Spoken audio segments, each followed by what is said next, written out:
Chapter 553, The Difference of Top-Tier Equipment. How about it? This should be sufficient to convince you to join the War Dragon Legion, right? Martial Dragon asked once again.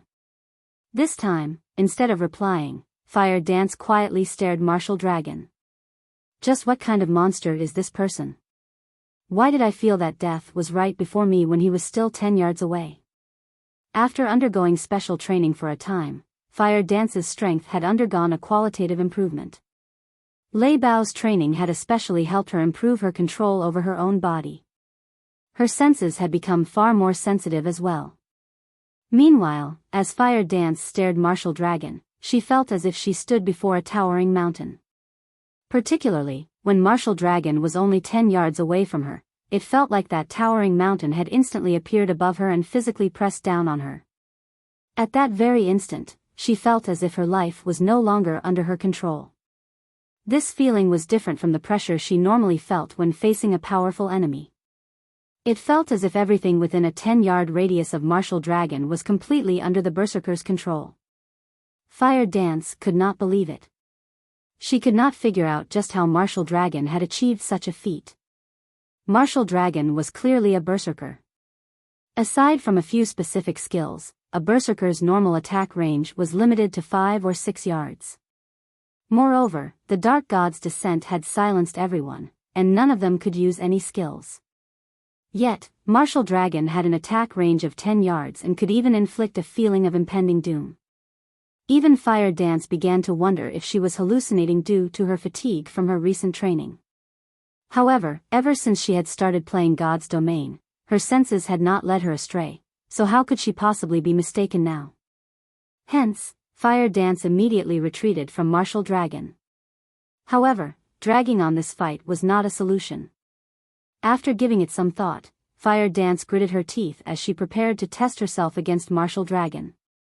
In the next moment, Fire Dance transformed into a black shadow as she dashed towards Martial Dragon. In terms of attributes, Fire Dance was confident that she was superior to Martial Dragon for no reason other than the Tier 1 set equipment for assassins, the Dark Melody set equipment, that Shurfeng had given her. After equipping this set, not only had her attributes received a massive boost, but she was also able to display her combat power more efficiently. In front of absolute strength, all manner of trickery was useless. Regarding techniques, Fire Dance and the others had already improved significantly due to Lei Bao and Shurfeng's training. They could be considered super first-rate experts. In actual combat, they were definitely superior to the ordinary members of the War Dragon Legion. They might not be able to solo a chieftain of the same level, but they could hold their ground against one for a relatively long time. After factoring in the Tier 1 set equipment and their top-tier dark gold weapons, they could easily solo a chieftain of the same level. They could even challenge a lord. After all, a Tier 1 set equipment was only inferior to an epic set equipment. The attribute increase it provided was no small matter. Furthermore, every one of them had equipped 3 intermediate mana armor kits. In terms of attributes, they completely overwhelmed the War Dragon Legion's ordinary members. Even against the commander of the War Dragon Legion, Martial Dragon, this was the case. The instant Fire Dance reached the 10-yard range, she turned her feet slightly, and suddenly, she split into 2 identical figures. It was practically impossible to tell which woman was real. The 2 figures then proceeded to attack Martial Dragon separately. Any ordinary player would be caught off guard and fail to react if their enemy suddenly doubled. Even an expert would hesitate. In addition, Fire Dance was very skilled. There were almost no excess movements in her attack. With lightning speed, the 2 true fire blades in Fire Dance's hands flew towards Martial Dragon's vital point and blind spot. The various large guilds watching the fight from afar were momentarily stupefied. Fire Dance's speed and ferocity were unstoppable. Their eyes could not even keep up with her. Even an expert would be finished. However, the instant before the true fire blades struck Martial Dragon, a red streak flashed, deflecting both of Fire Dance's attacks. At the same time, the resulting impact forced Fire Dance into a retreat. Is he even a berserker? How can he draw his sword so fast? Fire Dance was forced to retreat 3 steps before she stabilized her body. At this moment, however, both of her hands were numb. Berserkers were famed for their strength, so Fire Dance did not find it surprising that Martial Dragon's counterattack had repulsed her. However, she was an assassin, a class that was famed for its speed. She had clearly struck first, yet Martial Dragon still managed to block her attacks. This Fire Dance is not bad at all. Unfortunately, the gap between her and Martial Dragon is immense. It is so wide that even she hasn't realized its extent.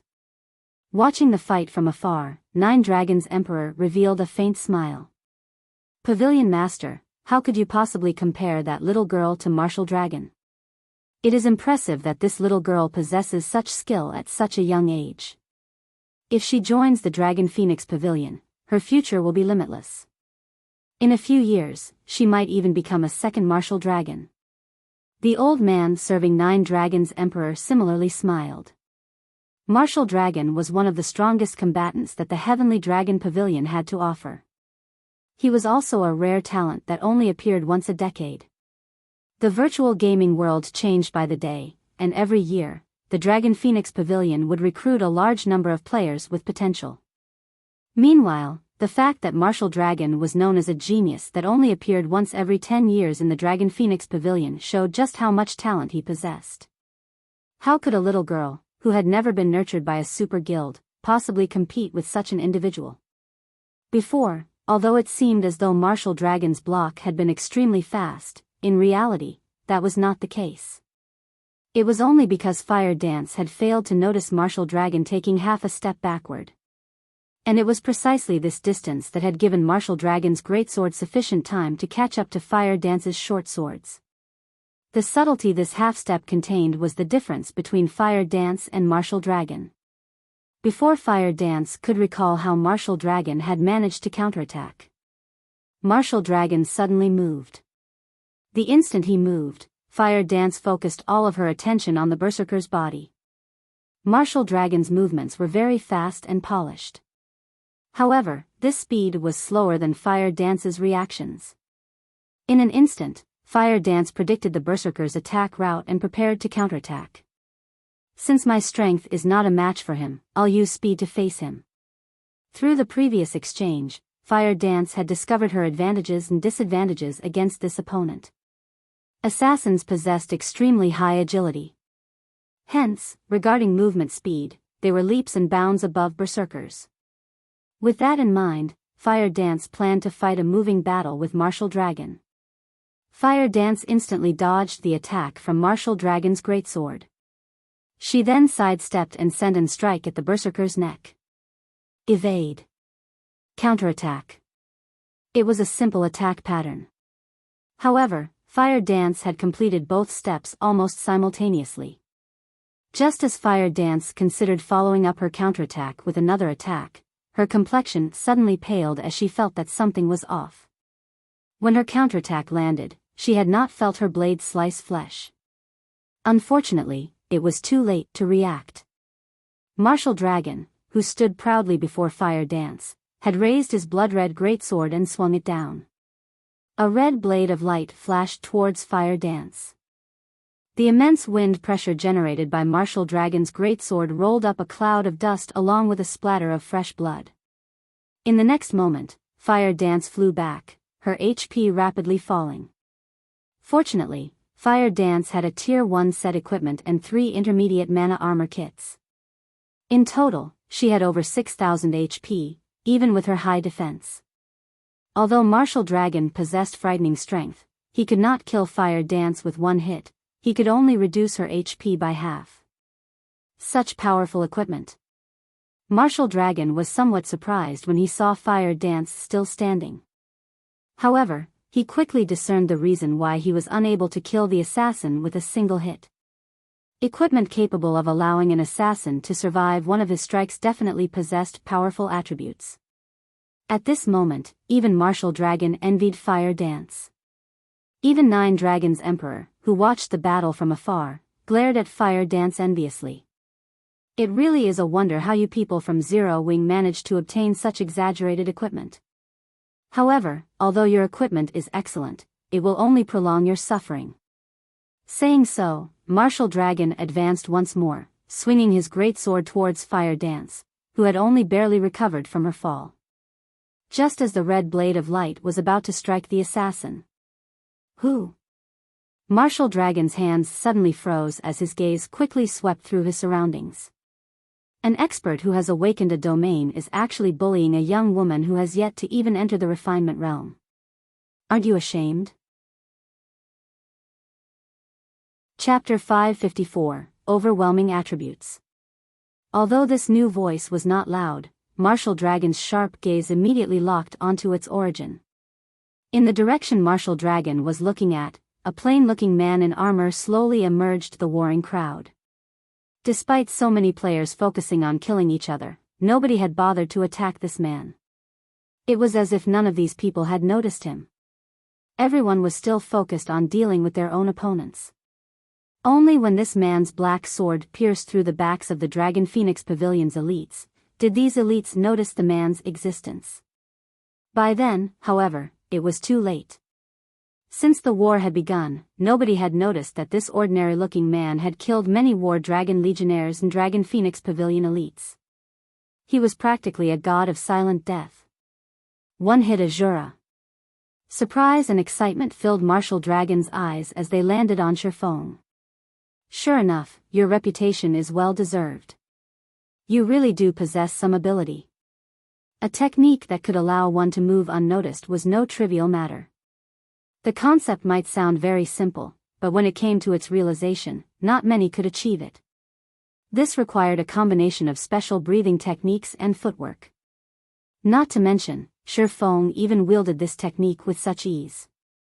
Despite having met many experts in the past, Martial Dragon had never encountered one capable of such a technique. One could say that such a technique was extremely convenient in a group battle. Since this technique could allow a player to avoid attention, then it could naturally be used in reverse as well, forcing others to focus on oneself. Martial Dragon had originally intended to finish off Fire Dance with his last attack. However, due to that sudden surge of killing intent from Shifeng, Martial Dragon felt as if someone had suddenly appeared behind him. Martial Dragon had no choice but to halt his attack in order to respond to the new enemy, allowing Fire Dance to escape with her life as a result. "Fire Dance, go deal with someone else. Leave him to me." Shifeng sent Fire Dance a private message. "Guild leader, be careful." Fire Dance nodded. Although Fire Dance was reluctant, she turned and moved to deal with other enemies. Martial Dragon glanced at Fire Dance's departing figure, not bothering to chase after the assassin. Instead, he focused his attention on the slowly approaching Shifeng. What's going on with Martial Dragon? Fire Dance was within his grasp. Why didn't he finish her off before moving on to deal with Black Flame? Feng Xianyang, who watched the fight from afar, shouted with frustration and confusion. His hatred for Zero Wing ran deep, and he wanted nothing more than to kill Zero Wing's upper managers hundreds of times. If not for Zero Wing, he would not have encountered so many problems. He would have long since become the hidden overlord of Star Moon Kingdom's eastern region rather than ending up in his current dire state. He even had to obey the 7 ghosts. Young Master Feng, Martial Dragon is not at fault here. It isn't because Martial Dragon didn't wish to finish her off, but because he couldn't, Third Ghost said, laughing bitterly. He then explained, Fire Dance is much faster than Martial Dragon. If she focuses on running away, even Martial Dragon cannot catch her. Not to mention, Black Flame has currently locked onto Martial Dragon. If he attempts to chase after Fire Dance, he will reveal a gap in his defense, giving Black Flame an opportunity to attack. Black Flame's combat power is astounding. He is far above Fire Dance. Moreover, that technique that makes others ignore his presence is also the perfect technique for assassinations. If Martial Dragon focused on Fire Dance, it is very likely that he would feel the bite of Black Flame's sword. How could Martial Dragon possibly dare to focus on Fire Dance? Then, are you saying that there is a possibility that Black Flame will defeat Martial Dragon? Resentment boiled up in Feng Xianyang as he listened to Third Ghost's words. In the beginning, Black Flame had been a nobody, insignificant, while he was a member of Underworld. Black Flame had spoiled his good fortune many times, yet, the more he fought Black Flame, the more he discovered how helpless he was against the man. At this point, he could do practically nothing against Black Flame. Chuckling, Third Ghost confidently said, "Martial Dragon is very powerful. I only said that Black Flame had a chance against Martial Dragon while he was distracted. However, if Martial Dragon focuses on his opponent, Black Flame has almost no chance of emerging victorious."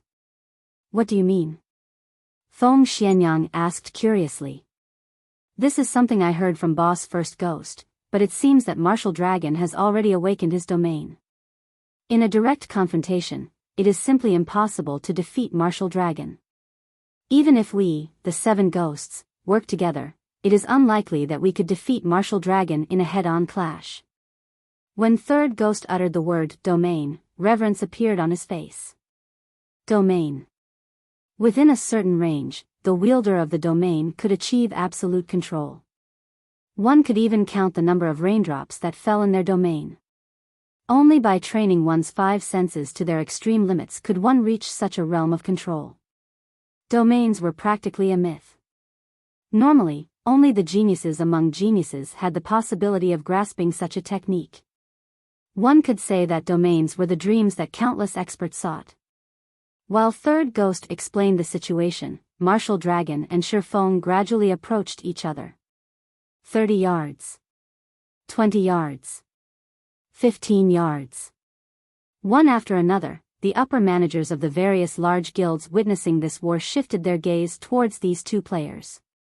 One was Starmoon Kingdom's #1 expert, Black Flame, while the other was the Heavenly Dragon Pavilion's top fighter, Martial Dragon.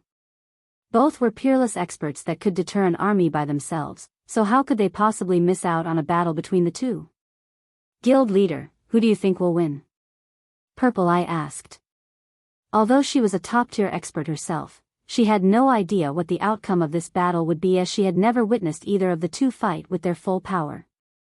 "I suspect Martial Dragon will win. The Dragon Phoenix Pavilion is a super first-rate guild. Moreover, you should have seen the strength Martial Dragon displayed a moment ago. That's a domain." Envy and admiration filled Galaxy Past's gaze as he looked at Martial Dragon. Rumor has it that Martial Dragon qualifies to compete with those old monsters, and it would seem that those rumors are true. I wonder when I will be able to set foot on that stage as well. Purple Eye nodded in agreement. In reality, she really hoped that Black Flame would emerge victorious. After all, there had yet to be a single first-rate guild daring enough to provoke the Dragon Phoenix Pavilion, yet, Black Flame had done just that. One could not help but admire the man. Now, he even faced off against a combat genius like Martial Dragon. Unfortunately, Black Flame had yet to reach that stage. Moreover, the difference in the number of experts between Zero Wing and the Dragon Phoenix Pavilion was simply too huge. There was no room for Zero Wing to resist. When there was only a distance of 10 yards, Shifeng suddenly stopped. "Why aren't you advancing?" Martial Dragon stood proudly, his gaze fixed on Shifeng. With a disdainful look, he asked, "Or do you intend to run away?" Shifeng remained silent, paying no heed to Martial Dragon's provocation. "Since you aren't going to come to me, I'll go to you." Martial Dragon brandished his greatsword and dashed towards Shifeng like a fierce tiger, his body carrying an overwhelming momentum that pressed down on Shifeng. Yet, Shifeng remained motionless as he welcomed Martial Dragon's attack. Martial Dragon took no time at all to cross the distance of 10 yards. Arriving before Shifeng, Martial Dragon swung his blood-red greatsword, the weapon transforming into a streak of red light as it slashed towards its target. Martial Dragon's attack was both simple and crude. At this time, Shifeng, who had made no effort whatsoever to dodge the oncoming attack, finally moved, the abyssal blade in his hand transforming into a streak of light as it met Martial Dragon's greatsword. Boom! When the 2 swords clashed, a crisp low-pitched sound echoed throughout the Zero Wing residence. The pure exchange of blows between the two powerhouses caused even the pavement to crack and shatter beneath their feet. Martial Dragon was abruptly forced to retreat by 5 steps, the numbness in his arms spreading to his scalp. Martial Dragon then shifted his gaze to Shifeng, and what he saw left him stupefied. Shifeng stood steady in his original position like an immovable mountain. The difference in their strengths was obvious. Chapter 555, Winner and Loser. Black Flame pushed Martial Dragon back. Silence. Every Dragon Phoenix Pavilion member within Zero Wing's residence was dumbfounded. Meanwhile, the players watching from afar were similarly rendered speechless, their minds repeatedly playing that scene from before. Although neither side had used any profound techniques and had only exchanged a straightforward blow, it was precisely this simplicity that allowed everyone to see the difference between the two very clearly. Shifeng's attributes were absolutely mind-blowing. Shit! Just what kind of equipment is Black Flame wearing? Feng Xuanyang's eyes nearly popped out of their sockets at this scene. Martial Dragon was a level 28 berserker. Moreover, the majority of his equipment was level 25 dark gold equipment. The weapon he wielded was even one of indiscernible quality, but judging from its appearance, it should certainly be above dark gold rank. This equipment composition could definitely be among the very best in God's domain. Even if Black Flame were fully geared in dark gold equipment, he would not be that much stronger than Martial Dragon. Moreover, Black Flame was only a swordsman, a very well-balanced class in terms of attributes. Normally, a swordsman's strength would be inferior to a berserker's, and his agility would be inferior to an assassin's. Yet, now, Black Flame had actually managed to force back an apex berserker like Martial Dragon with a single hit. Just how outstanding was Black Flame's equipment to pull off such a feat? At this moment, Nine Dragons' Emperor, who was leisurely watching the battle from afar, had an expression of immense joy on his face, his eyes fully focused on Shifeng, as if he had just seen a peerless beauty. Although Nine Dragons' Emperor was indeed surprised at seeing Martial Dragon forced into a retreat, he was much more delighted at discovering the peerless equipment that made such a feat possible. Uncle Chen, order the ones below to obtain Black Flame's equipment. Nine Dragons' Emperor instructed the old man beside him, his eyes shining brightly. Understood. The old man addressed as Uncle Chen immediately made a bow and left his position. A short moment later, the old man arrived with quick steps at the balcony of the private room, then abruptly shouted, "War Dragon Legion, listen up. Plunder every piece of equipment on Black Flame's body and leave nothing behind." Although the old man was quite aged, his voice was extraordinarily loud when he shouted. Practically everyone in the neighborhood had heard him. Is the Dragon Phoenix Pavilion stupid? Didn't they see how Black Flame repulsed Martial Dragon in a single hit? Who could possibly kill him and plunder his equipment? Also, even if they plan on plundering someone's equipment, there shouldn't be a need to announce it publicly like that, right? Some ordinary players spectating from the sidelines ridiculed. When the members of Zero Wing heard the old man's words, they nearly spat out blood in anger. The Dragon Phoenix Pavilion was completely looking down on them. For a time, Zero Wing's members fought with even greater ferocity. Although the spectating ordinary players made fun of Nine Dragons' Emperor's foolishness, none of the upper managers of other first-rate guilds were laughing. They knew full well just how powerful the Dragon Phoenix Pavilion was. Despite the currently brief duration of the battle, the death toll was already extremely frightening. The battlefield, which initially had nearly 30,000 players, now had less than 20,000 players remaining. The majority of the survivors also belonged to the Dragon Phoenix Pavilion. Even the War Dragon Legion had over 800 members still alive. Overall, the pavilion's losses were light. In contrast, Zero Wing's side. Things were just terrible on this side. Many elite members had died, and only 200 or so Tier 1 players remained. Zero Wing had lost nearly half of its main combat power. If not for the Tier 1 NPCs, Zero Wing's situation would be much uglier. The gap between the two guilds was evident at a single glance. They simply could not be compared to each other. Black Flame repulsing Martial Dragon? What was there to celebrate? These people really think Black Flame has a chance of winning. Third Ghost sneered as he looked at the distant spectating ordinary players. That was the Dragon Phoenix Pavilion Zero Wing was going up against, a super first-rate guild in the virtual gaming world. Moreover, the pavilion had even sent out its War Dragon Legion this time around. Zero Wing had no chance of victory at all. Moreover, Martial Dragon was a peerless expert who had grasped a domain. Although Black Flame had the advantage in attributes, the gap was not so great that it was impassable. Any expert would be able to discern this point very clearly. Hence, Nine Dragons Emperor did not take Black Flame seriously at all and was fully intent on obtaining the swordsman's equipment. Inside Zero Wing's residence, Martial Dragon and Shifeng had already exchanged moves dozens of times. Every time Shifeng attacked, he forced Martial Dragon into a retreat, chipping at Martial Dragon's HP with each exchange. At this moment, Martial Dragon's HP was down to around 90%. However, Shifeng was not particularly happy about this situation, neither was he angry about Nine Dragons Emperor's plan to plunder all his equipment. He only felt helpless. Although Shifeng succeeded in suppressing Martial Dragon with his attributes, the Berserker was, after all, an expert who had grasped a domain. Since Martial Dragon knew that he could not win using brute force, he had gone with a softer approach to neutralize Shifeng's attacks. Negating Shifeng's power was practically impossible for ordinary experts. After all, Shifeng was an expert who had already set foot in the flowing water realm. If one wanted to negate Shifeng's power, they required inhuman levels of precision and confidence. The fact that Martial Dragon could achieve such a feat was all due to his domain. Of course, while Shifeng was helpless against Martial Dragon right now, the same could be said for the Berserker. After all, Shifeng could see through his attack trajectories.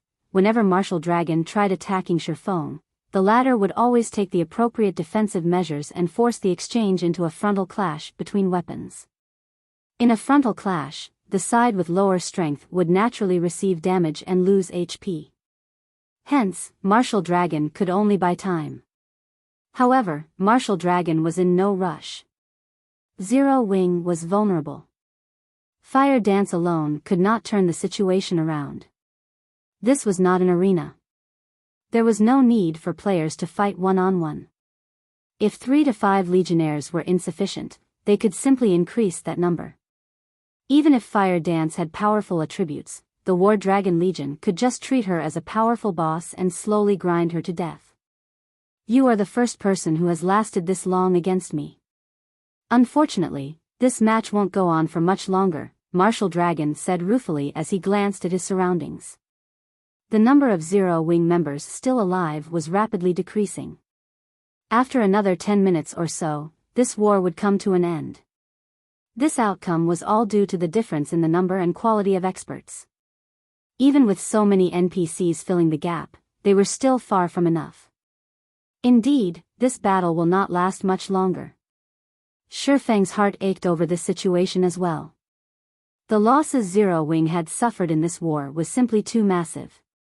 Yet, instead of revealing a dispirited expression, Shifeng smiled, saying, however, the victor in this war will still be us, Zero Wing. Do you not see the situation your guild is in right now? Martial Dragon could not help but laugh when he heard Shifeng's words. However, shortly after Martial Dragon had spoken, the Berserker's expression suddenly turned grave. An ambush? Martial Dragon suddenly felt a killing intent that was even more intense than when Shifeng had revealed himself. Martial Dragon promptly tried to put some distance between Shifeng and himself. However, Shifeng did not allow Martial Dragon to do so, sticking closely to the Berserker at all times. In terms of speed, Martial Dragon was simply no match for Shifeng. Just as Martial Dragon faced Shifeng's barrage of attacks, the shadow of a figure suddenly appeared behind Martial Dragon. Scram! Martial Dragon had already been on his guard against this figure. Tightening his grip on his great sword, he swung the weapon towards his back with all his might, the weapon itself transforming into a streak of red light. Under normal circumstances, this sudden attack definitely would have caught the player. who had appeared behind Martial Dragon, by surprise. Dang!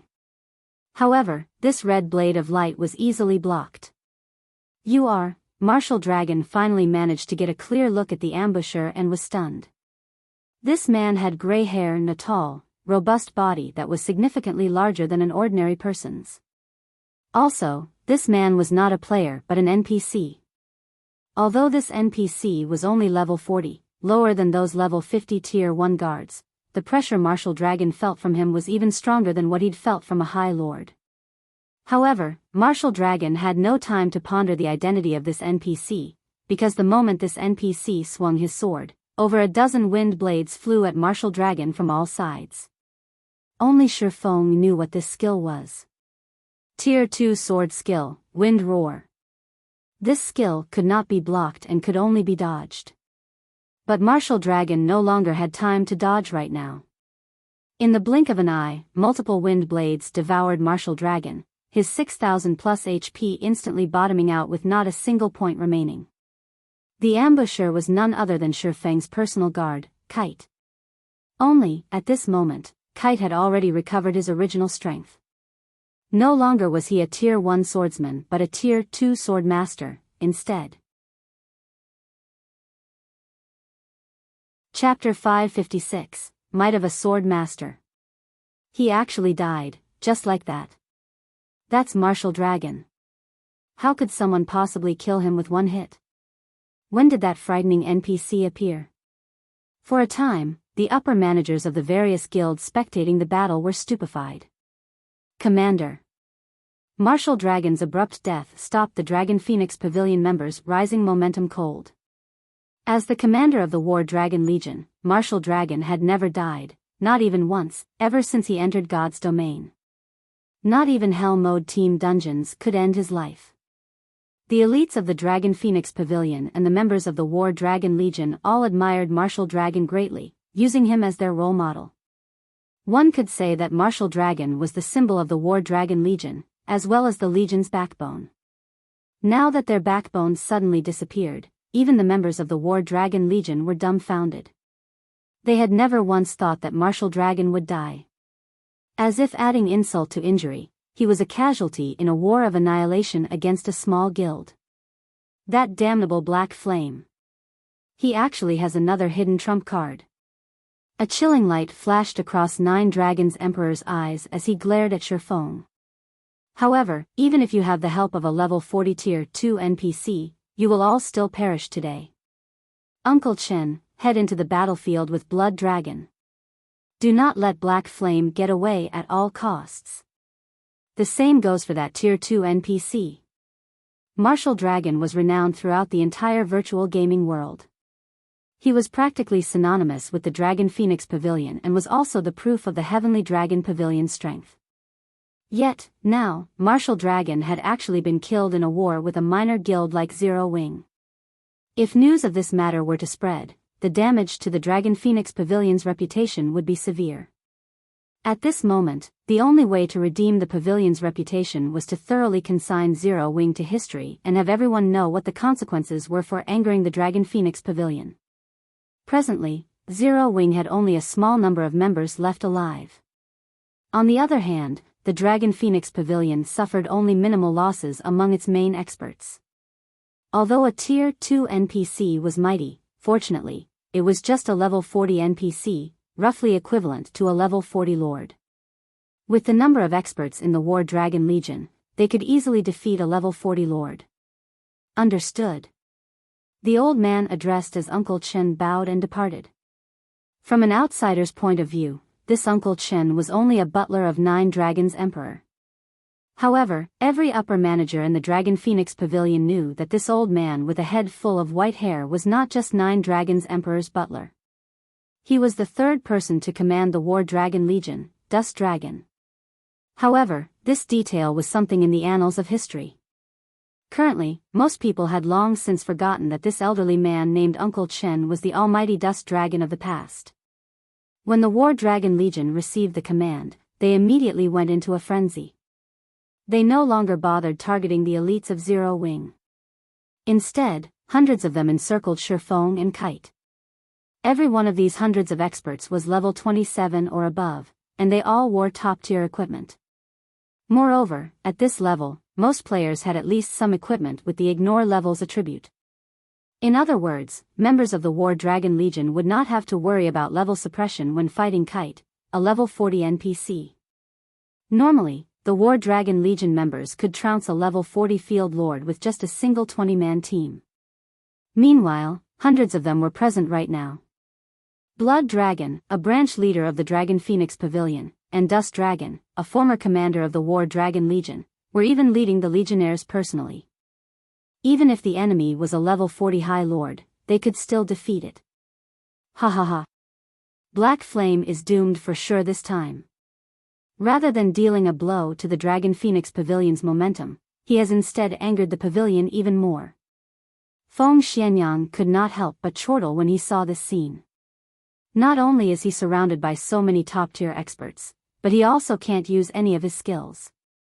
If we 7 ghosts were in such a situation, we would still face annihilation even if all of us worked together, third ghost commented.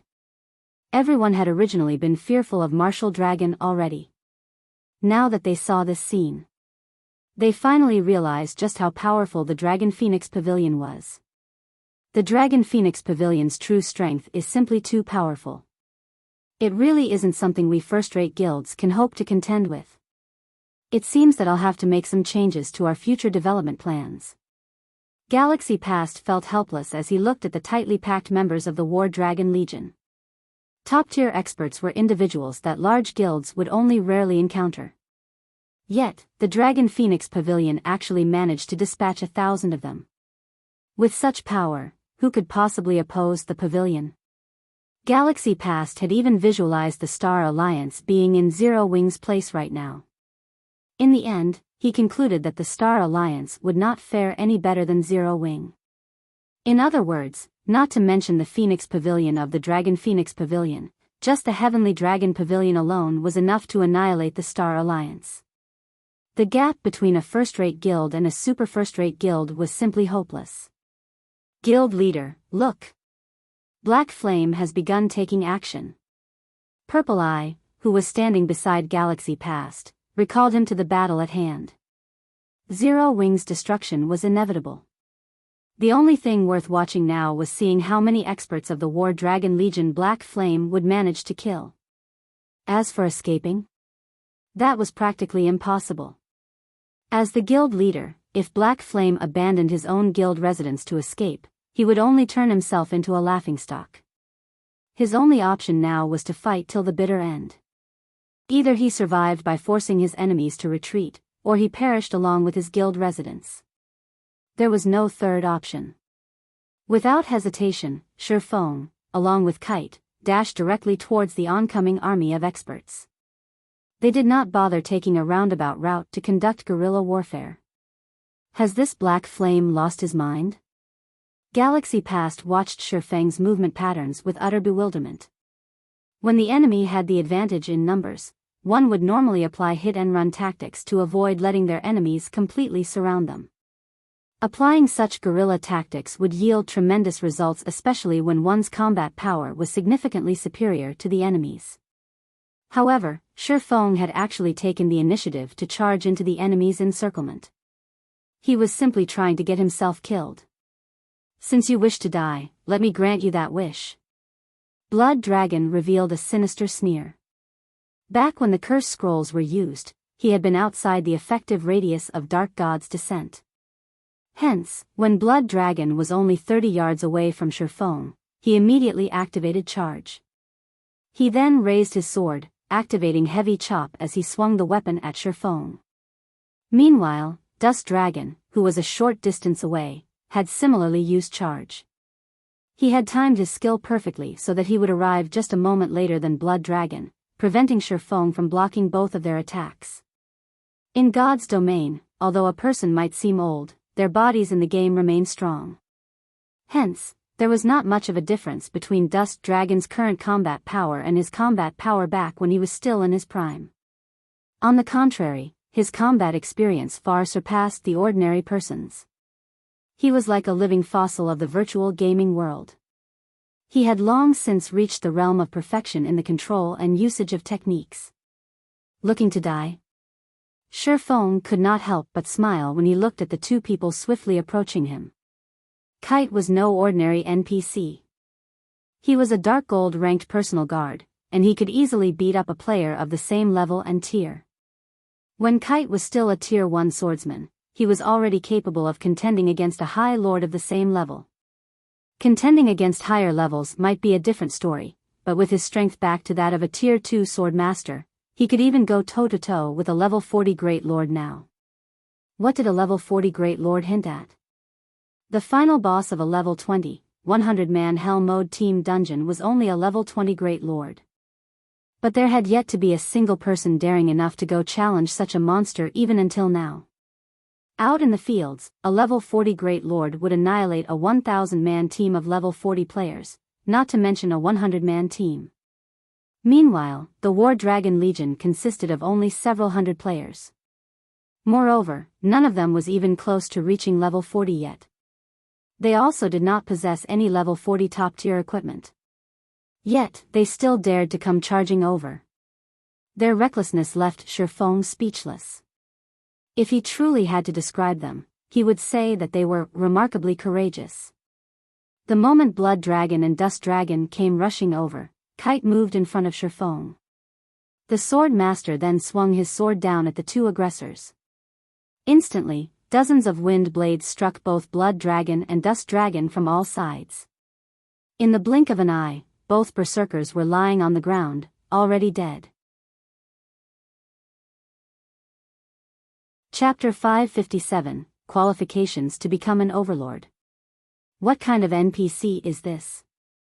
Nine Dragons Emperor shot up from his seat the instant he saw Blood Dragon and Dust Dragon instant killed, an expression of shock plastered over his face. Nobody had a better understanding than he did of Blood Dragon's and Dust Dragon's strengths. Although the two of them were not a match for Martial Dragon, no one was likely to be a match for them when the two of them were working together. Even a level 40 High Lord would not be able to kill both of them in a single strike. The only possibility was that this NPC was too powerful, so powerful that players simply had no way of resisting him. Kite, kill them all. Leave none alive. Shi Feng no longer held back. He immediately commanded Kite to begin his slaughter. In the past, Kite was titled the Windbreaker. In the entire God's domain, very few personal guards possessed a title. The title itself, though, was only a title. It did not provide any bonus attributes or contribute to the improvement of the personal guard's combat power. However, having a title signified that an NPC was not an ordinary class but a hidden class. Some hidden classes were weak, while some were strong. Windbreaker definitely ranked within the peak classes. In addition, as a personal guard, Kite himself also possessed frightening growth potential.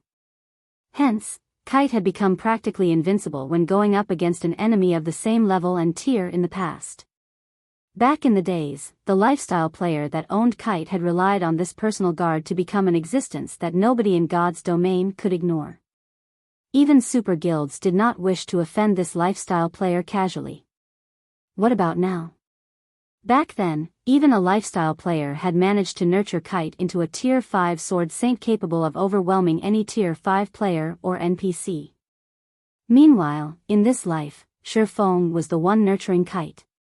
Not only could Shi Feng provide greater financial support, but Kite's current growth potential was also higher than what he had in the past.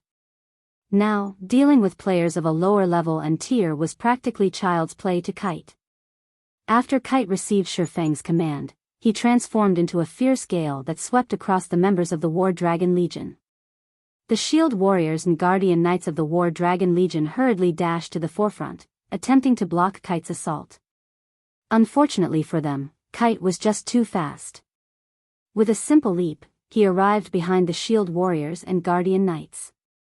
He then used a tier 2 skill, Wind Ferret, sending all players within 30 yards flying up into the air. In the next moment, Kite began brandishing his swords, shooting hundreds of wind blades outwards like a lotus flower that pierced the bodies of the players suspended in midair. Even though these players were shield warriors and guardian knights, their HPs still fell by the thousands. In the blink of an eye, their 6,000 or 7,000 HPs bottomed out, though a fortunate few managed to survive Kite's barrage of attacks.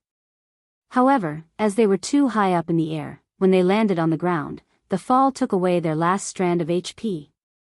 In just a moment, the War Dragon Legion had lost dozens of members. Seeing this scene where players fell to the ground like dumplings, one after another, everyone was utterly stupefied. Nobody had imagined that a Tier 2 NPC could actually be this mighty. Moreover, aside from him being strong, even Kite's combat techniques were more powerful than those of many experts. The Windbreaker is indeed amazing. It is no wonder he was able to deal with so many Tier 5 players as if they were little children in the past. Only Tier 6 God-ranked players were able to suppress him. Shifeng was delighted with Kite's performance. When it came to techniques, there were indeed players that could surpass Kite. Unfortunately, the precondition for this victory was that said player was similar to Martial Dragon, a peerless expert who had achieved 100% control over his own body. However, even in the entire God's domain, such experts were as rare as a phoenix's feather.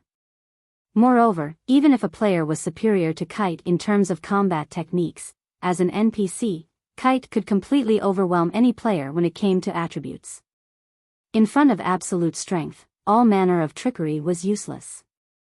In the end, the amount of strength a player could display through their techniques was limited.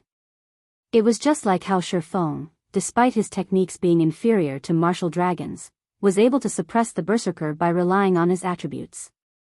Only, in Kite's case, the NPC could trounce Martial Dragon, because Kite's attributes were leaps and bounds above even Shifeng's.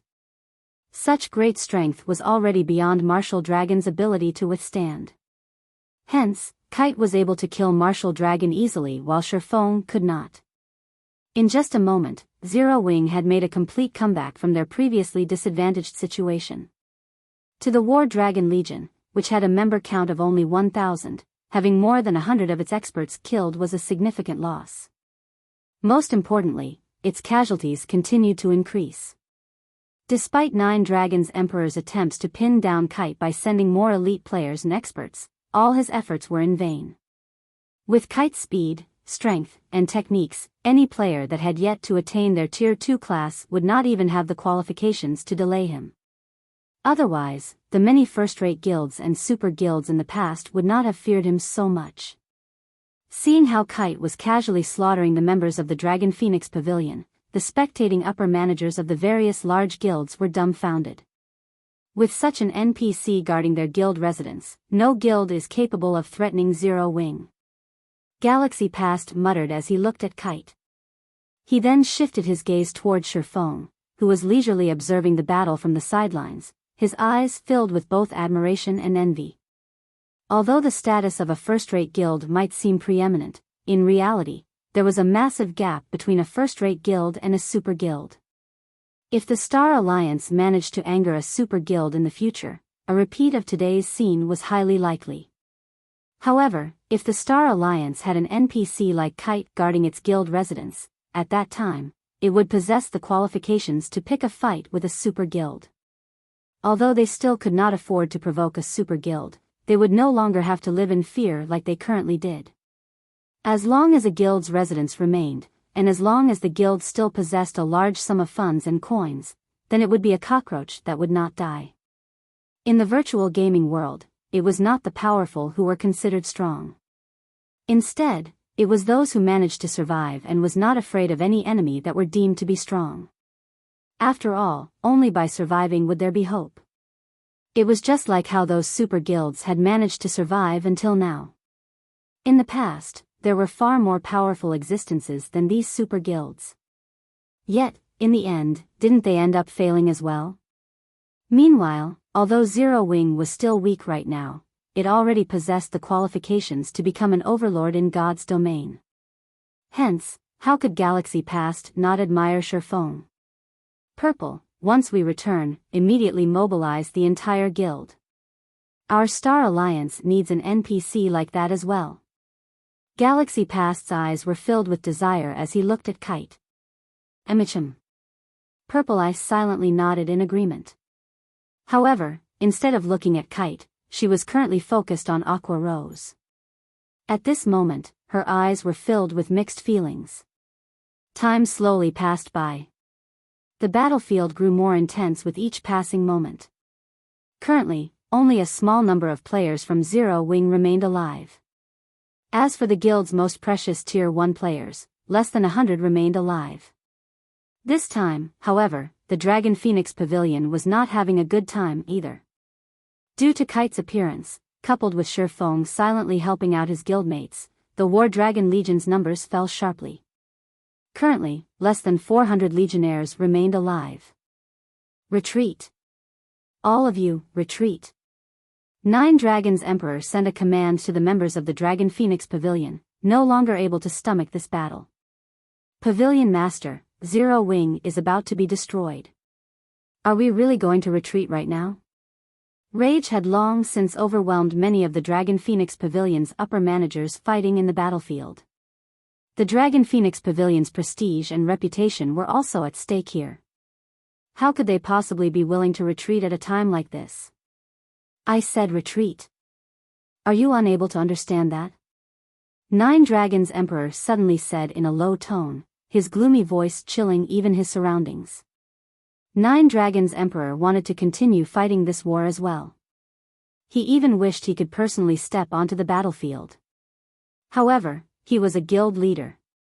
He needed to consider the bigger picture. Although their side still seemed to possess the numerical advantage, in reality, they were already at a disadvantage. If this situation continued, instead of Zero Wing being destroyed, they would be the ones facing complete annihilation.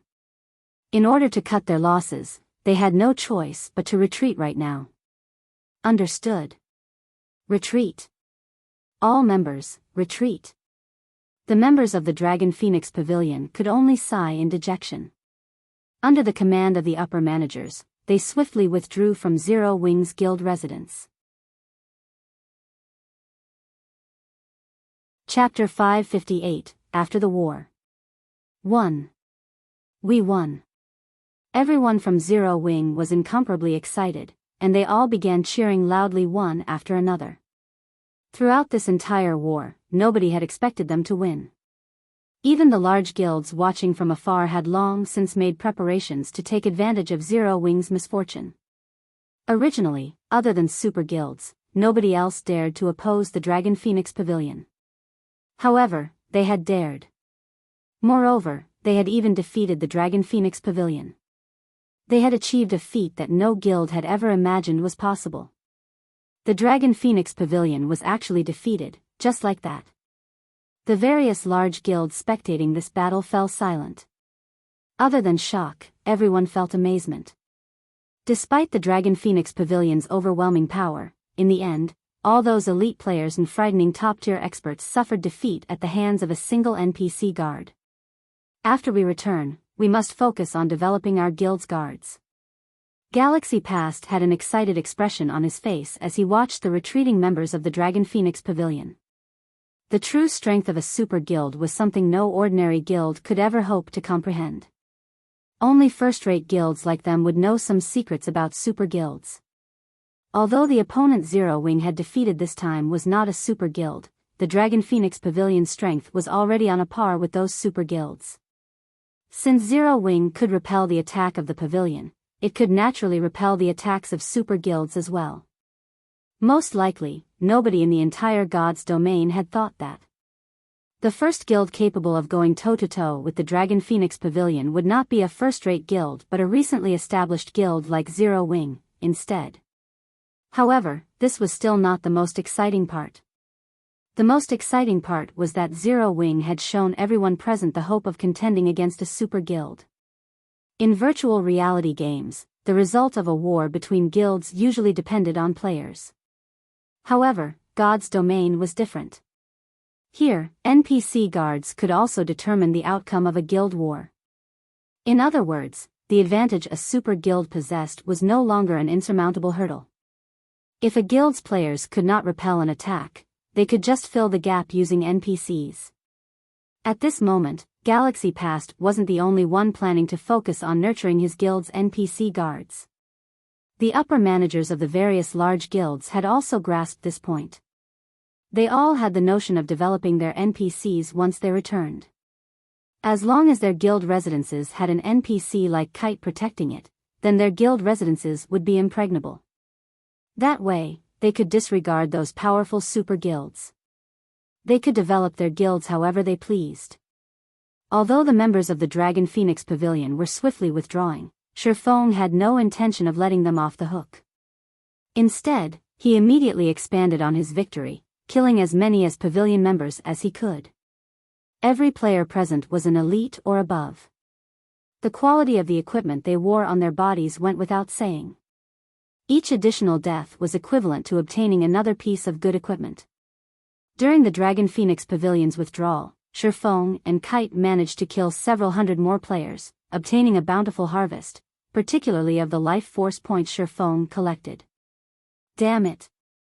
Nine Dragons' Emperor's heart bled when he saw his guild's elites and the experts of the War Dragon Legion dying one after another. Black Flame, just you wait. Sooner or later, I will definitely claim this debt. You won't be as lucky the next time we meet. After the war ended, Zero Wings members also began collecting their spoils of war. Both guilds had suffered an immense death toll in this war. However, during the intense battle, nobody had the time to pick up loot. Hence, plenty of equipment littered the ground right now. This sight stirred greed and jealousy in many of the spectating guilds. However, not a single guild player dared to steal some equipment for themselves. The same held true even for the assassins who were in stealth. A large number of NPCs still stood guard near these drops, and everyone had already witnessed just how powerful these NPCs were. Naturally, nobody wanted to donate their own equipment to Zero Wing.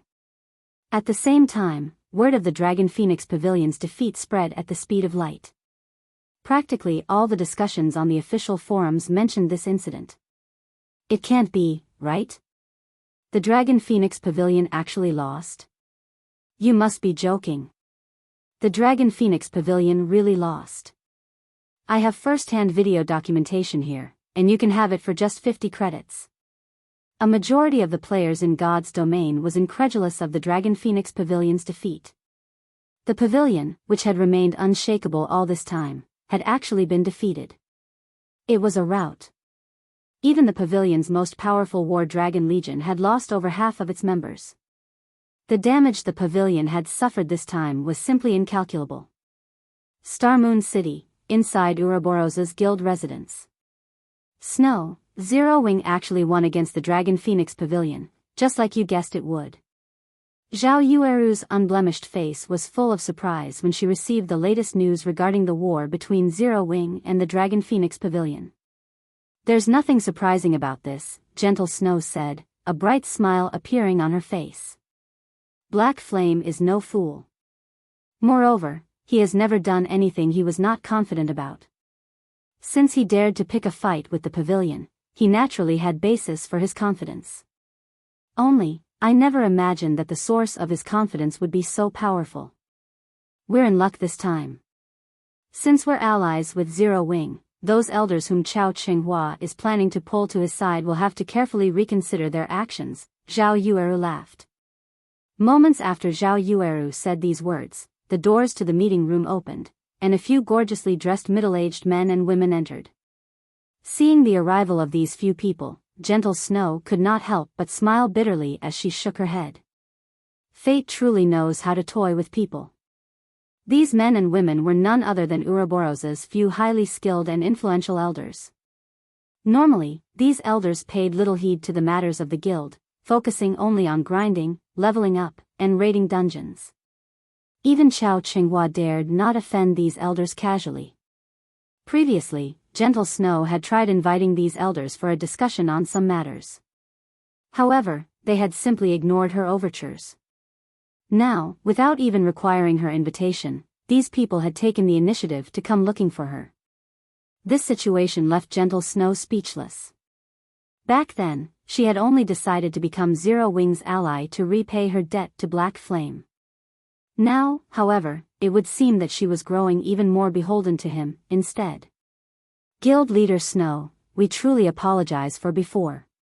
The few of us have been busy raiding dungeons all this time, so we failed to meet up with you. Now, however, we are already clear on the guild situation. The few of us here have unanimously decided to support you fully.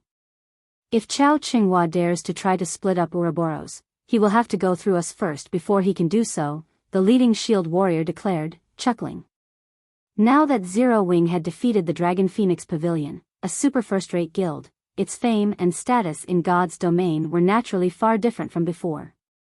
Prior to Zero Wing's appearance, the upper managers of various large guilds were secretly doing their best to forge connections with super guilds to increase their authority inside their own guilds. Many large guilds had even taken the initiative to curry favor with super guilds to obtain the protection of these super guilds. That way, if other guilds wanted to make a move on them, these guilds would have to think twice before taking action against them. After all, nobody wished to incur the anger of a super guild.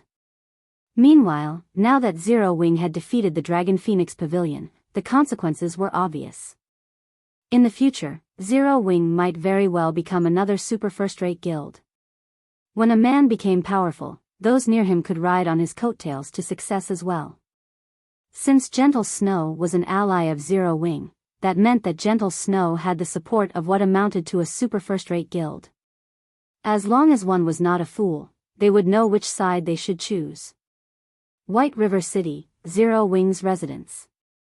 Guild leader, I've already tallied up the results of the war. Here are the statistics, Aqua Rose said, a smile on her face as she handed over a list of data to Shifeng. How could there be so many? We've really made a fortune this time. The corners of Shifeng's lips twitched slightly when he looked at the list. Chapter 559, Growing Stronger. The number of equipment on the statistical list exceeded 20,000. Most of the equipment originally belonged to the Zero Wing members who had participated in the war, so those had to be returned. In addition, they had to take into account the reward for killing enemy players as well as death subsidies. However, even after deducting all the necessary expenses, they still had over 5,000 pieces of equipment remaining. Initially, Shifeng thought Zero Wing would only gain a slight profit from this war. After all, Zero Wing's army of over 10,000 elites had practically suffered complete annihilation. Only a few hundred elites remained alive at the end of the war. As for the Tier 1 core members, only several dozen survived. The compensation for the losses of over 10,000 elite members and hundreds of core members was astronomical. Having a surplus of more than 5,000 pieces of equipment surpassed Shifeng's expectations entirely. We are fortunate that the pavilion members' equipment is of excellent quality, unlike the previous battles we fought before when there were barely enough spoils of war to go around, even though our losses were not significant back then. At this moment, Aqua Rose was overjoyed. The guilds they had fought in the past were much poorer compared to the Dragon Phoenix Pavilion. The enemy guilds back then consisted mostly of ordinary players, with only a small number of elite players. The equipment they could drop was naturally of low quality. Bronze and mysterious iron equipment was considered top-tier goods for those guilds. Now, however, the enemies they had killed were the elites and experts of the Dragon Phoenix Pavilion. Naturally, the items they dropped were on an entirely different level in terms of quality. The majority of the equipment worn by the pavilion's elite members was level 20 secret silver equipment, with the weakest being level 20 mysterious iron equipment, and the strongest being level 20 fine gold equipment. As for the members of the War Dragon Legion, all the equipment they wore was level 25, with the majority being level 25 fine gold equipment, and the weakest being level 25 secret silver equipment. A few legionnaires even had level 25 dark gold equipment. Naturally, the items they dropped were astounding. Currently, level 20 bronze equipment was being sold for around 20 silver. Even mysterious iron equipment sold for around 40 silver only. However, the prices for secret silver equipment was a different story altogether. With the difference of just one rank, the price increased from around 40 silver straight up to around 90 silver. If it were secret silver equipment meant for MTs, the price would go further, up to 1 gold 20 silver. This disparity was mainly due to the sheer difficulty in obtaining secret silver equipment. In level 20, 6-man party dungeons, even at Hell mode, there was only a fixed chance for secret silver equipment to drop. Only 10-man Hell mode team dungeons would drop secret silver equipment with 100% certainty, with a small chance of dropping fine gold equipment. Most players in God's Domain were just beginning to raid level 20, 10-man team dungeons, and the number of teams that could raid Hell mode was very low. With the tight supply of level 20 secret silver equipment, it was only natural for prices to be a lot higher. As for level 20 fine gold equipment, its prices were even more inflated. Each piece of such equipment sold for at least 4 gold. Normally, only 20-man Hell mode team dungeons would drop fine gold equipment with 100% certainty. Meanwhile, there was only a fixed chance for one to drop in hard mode. Hence, fine gold equipment was much rarer, and its price much higher. If level 20 equipment was already like this, there was no need to mention level 25 equipment. For equipment, although an increase in 1 rank was equivalent to an increase in 5 levels, level 25 secret silver equipment was much more expensive than level 20 fine gold equipment. At present, each piece sold for 5 gold or more. Moreover, the supply of level 25 secret silver equipment on the market was extremely limited. People usually circulated such equipment within their own inner circles, and players would have to rely on their connections to purchase one. As for level 25 fine gold equipment, they were considered the best equipment currently available in God's Domain. Setting aside the fact that nobody would sell such equipment in the first place, if there were some available for sale, the price would be at least 15 gold. Currently, among the 5,000 plus pieces of equipment in Shifeng's hands, there were over 2,000 pieces of level 20 mysterious iron equipment and over 2,000 pieces of level 20 secret silver equipment. As for the remainder, over 600 pieces were level 20 fine gold equipment, over 400 were level 25 secret silver equipment, over 150 were level 25 fine gold equipment, and a total of 12 pieces were level 25 dark gold equipment. If converted to coins, all this equipment would be worth more than 10,000 gold. After fighting a single war, Zero Wing had made a pure profit of over 10,000 gold. Any guild would be celebrating after such a harvest. Not to mention, even if a guild had 10,000 gold, it would not be able to obtain so many pieces of equipment. If a guild wished to develop quickly, other than having experts leading its members, it was also essential to have equipment in the guild's warehouse. The amount of equipment a guild possessed determined the number of members it could sustain. Now that Shifeng had received such a huge influx of equipment, he could definitely advance Zero Wing further, absorbing even more members into the guild. Guild leader, should I place the equipment into the guild's warehouse? Aqua Rose asked. Organize them and place the ones with good attributes into the guild's warehouse. Hand over the remainder to Melancholic for sale, Shifeng instructed after giving her question some thought. A majority of the current players had already reached level 20 or above. Those who hadn't reached level 20 were either new to God's Domain, or just ordinary lifestyle players. Meanwhile, all the elite members in Zero Wing were level 25 or above, whereas ordinary members were either level 23 or level 24. Hence, their demand for level 20 equipment was not particularly high. Level 20 equipment was currently considered mainstream equipment in God's Domain. Its popularity just happened to be at its peak. After more time passed, level 20 equipment would grow obsolete and lose its value. Hence, now was the best time to sell their excess equipment and maximize their profit. Currently, the candlelight trading firm continued to expand every day. However, the variety of goods the firm sold was still insufficient.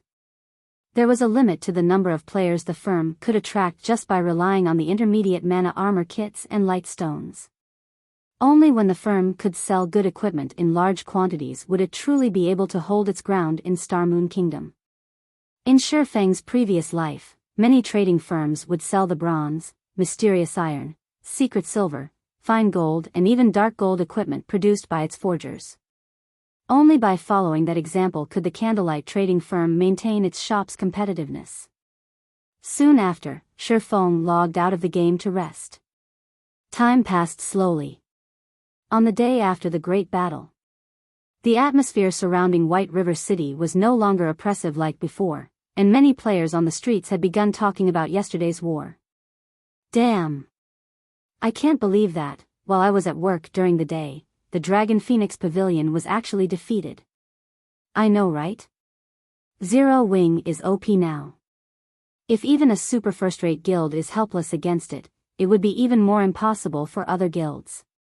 It is a huge pity that you did not get to watch that battle. That Dragon Phoenix Pavilion really deserves its title as a super first-rate guild. The number of experts they sent over yesterday could easily overwhelm any first-rate guild. However, Zero Wing still came out on top. Nobody could have imagined that they actually had such a powerful NPC guard. That one NPC killed hundreds of top-tier experts all by himself. My eyes nearly fell out when I saw that scene back then. Now that Zero Wing has defeated the Dragon Phoenix Pavilion, it will definitely become even more powerful in the future. I heard that Zero Wing has begun mass recruitment again. I failed their test the last time. I wonder if I can pass it this time. Previously, I thought about trying to join a super guild. Now, however, it seems that there won't be a need to do so. I'll go with you to apply for the test. The independent players filling the streets and alleyways of White River City talked fervently about Zero Wing, a fire of anticipation burning in their eyes. These players felt proud just thinking about residing in the same city as Zero Wing, a guild capable of contending against the Dragon Phoenix Pavilion. Compared to those flamboyant first-rate guilds, Zero Wing was far more powerful. In reality, such a reaction wasn't limited to just the players of White River City.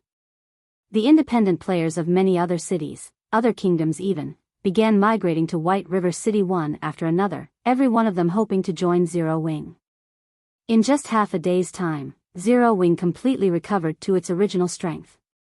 The number of elite players Zero Wing had right now was even higher than before the war with the Dragon Phoenix Pavilion. Chapter 560, Times have changed. Normally, the guilds involved in a guild war would have to undergo a protracted recovery before they could regain their peak. However, after Zero Wing's miraculous victory over the Dragon Phoenix Pavilion, its prestige throughout the entire Star Moon Kingdom soared. At this moment, not even the few first-rate guilds based in Star Moon Kingdom were a match for it. As a result, a large number of independent players swarmed to White River City in order to join Zero Wing. In no time at all, Zero Wing went from being an ordinary guild with 50,000 members to a large guild with over 80,000 members.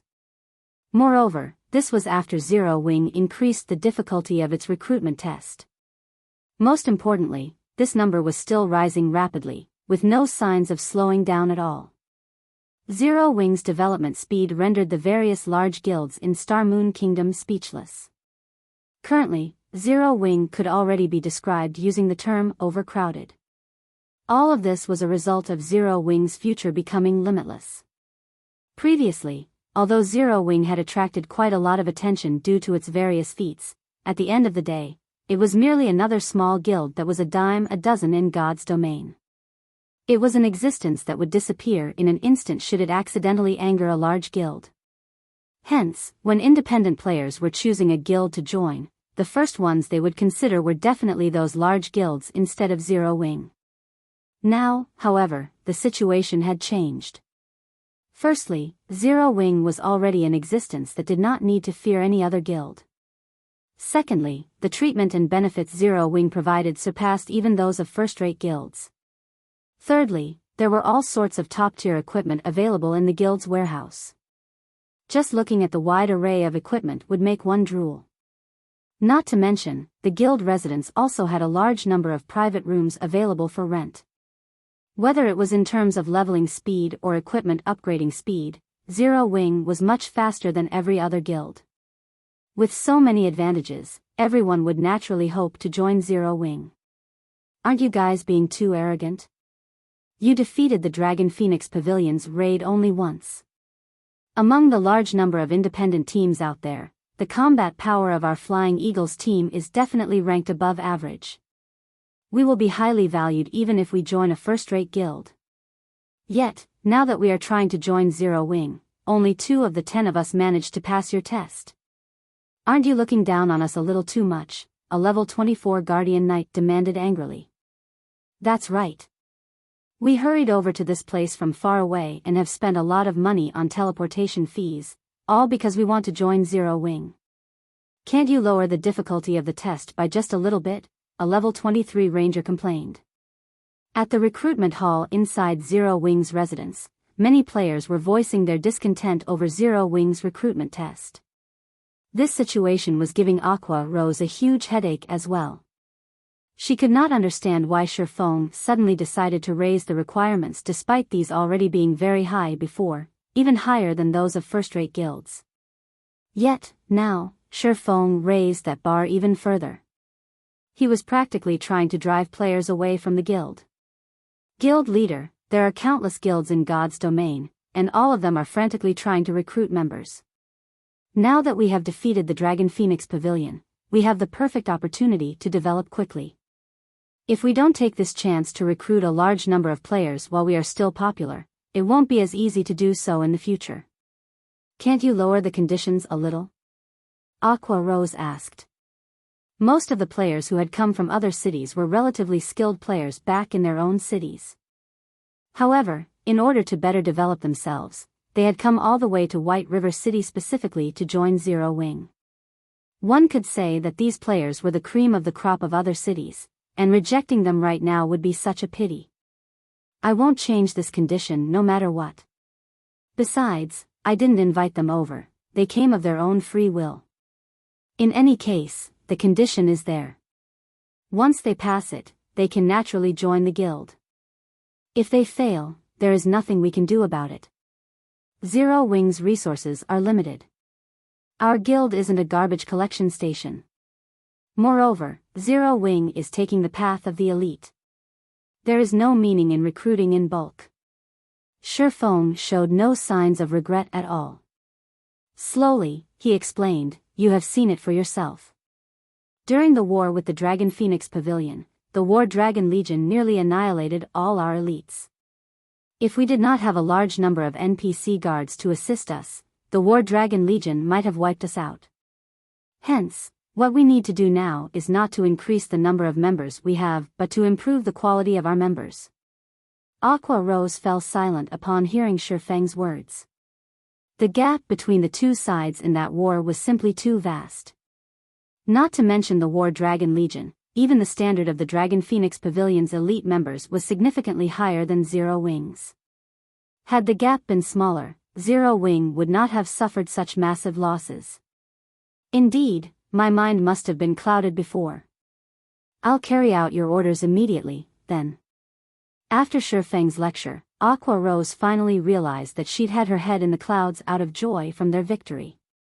Zero Wing had always been taking the path of the elite.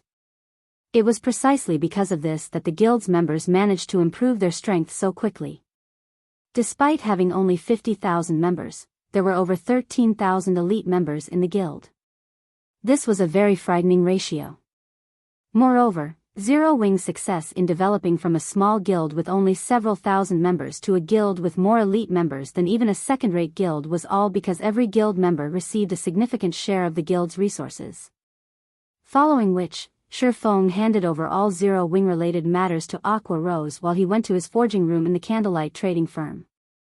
The demand for intermediate mana armor kits was just too high. The kits he had made several days ago were nearly sold out now, so he had to replenish the inventory immediately.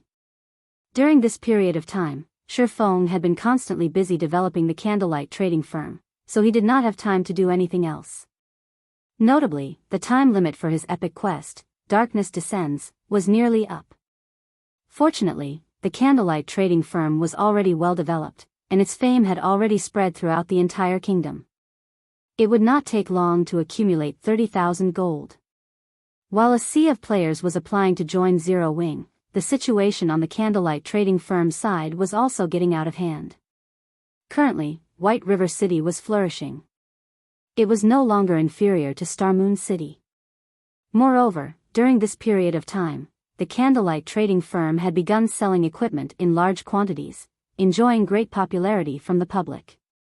As for the overwhelming trading firm, it had already been left in the dust by now. Inside the lively candlelight trading firm, the various large guilds that had originally been planning to take advantage of Zero Wing's misfortune had all gathered here once again. This time, however, no one displayed the arrogance they had before, and they were all following the rules of the trading firm to the letter. Guild leader, do you really think Black Flame will be willing to meet us this time? Purple Eye asked as she looked at Galaxy Past. Since he has opened a trading firm, he will naturally want to do business. However, I am also not sure of Black Flame's personality. Previously, he challenged the Dragon Phoenix Pavilion without hesitation. This time, he might really ignore us outright. Galaxy Past laughed bitterly. If I had known things would end up like this, would have followed in Gentle Snow's footsteps before. I heard that Gentle Snow managed to purchase quite a number of intermediate mana armor kits, and they have long since made preparations to raid 50-man large-scale team dungeons.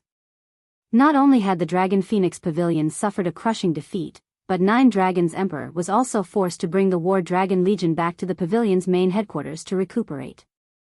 If even the Dragon Phoenix Pavilion ended up in such a state, ordinary first-rate guilds like them stood no chance against Zero Wing at all. Now, the only thing they could do was wait.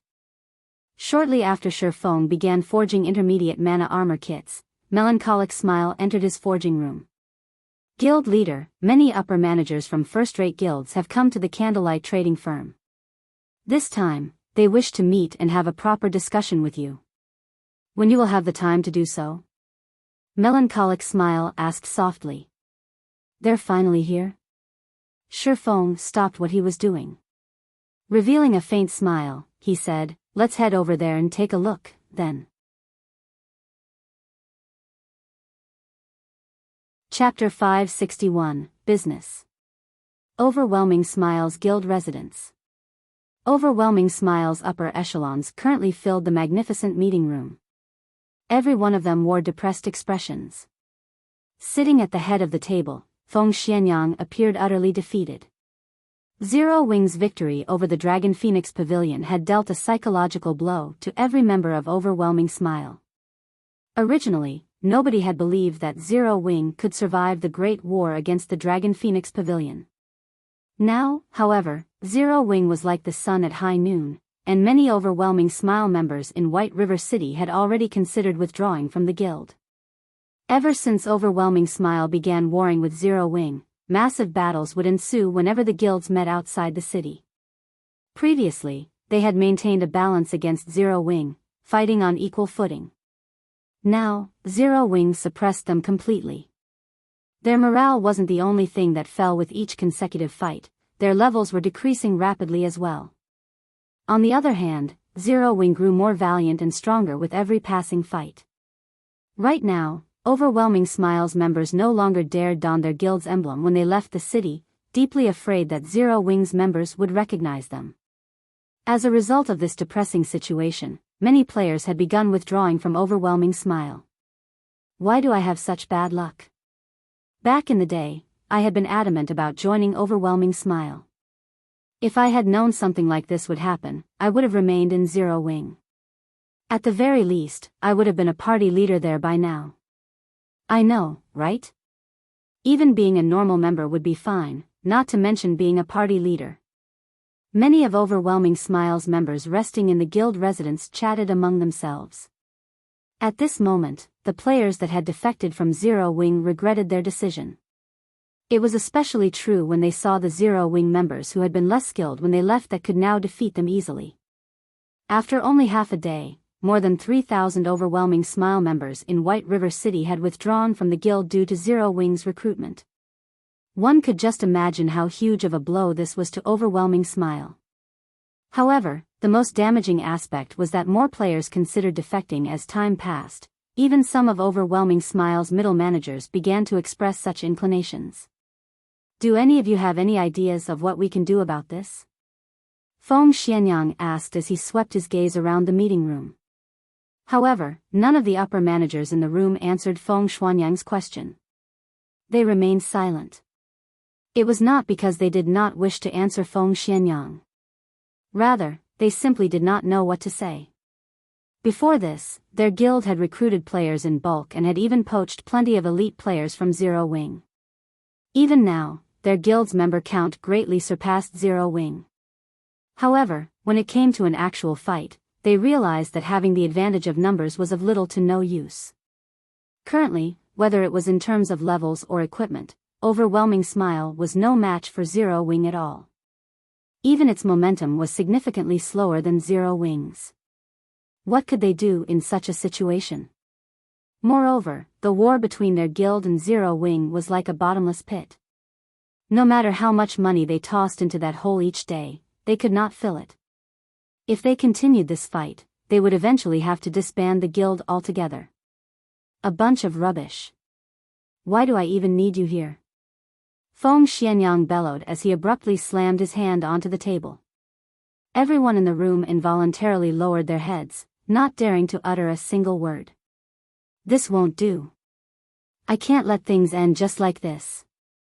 Since the Dragon Phoenix Pavilion has suffered defeat, it will definitely try to restore its reputation. Think of a way to make contact with the pavilion. Feng Xianyang said, a bloody glow flashing in his eyes. Angrily, he declared, if Underworld and the Dragon Phoenix Pavilion join hands, I refuse to believe that we can't annihilate Zero Wing. Meanwhile, in the Candlelight Trading Firm's first-floor reception hall, the upper managers of various large guilds had waited, unattended, for a long time now. This time, however, none of them dared to complain. Suddenly, the doors to the reception hall opened.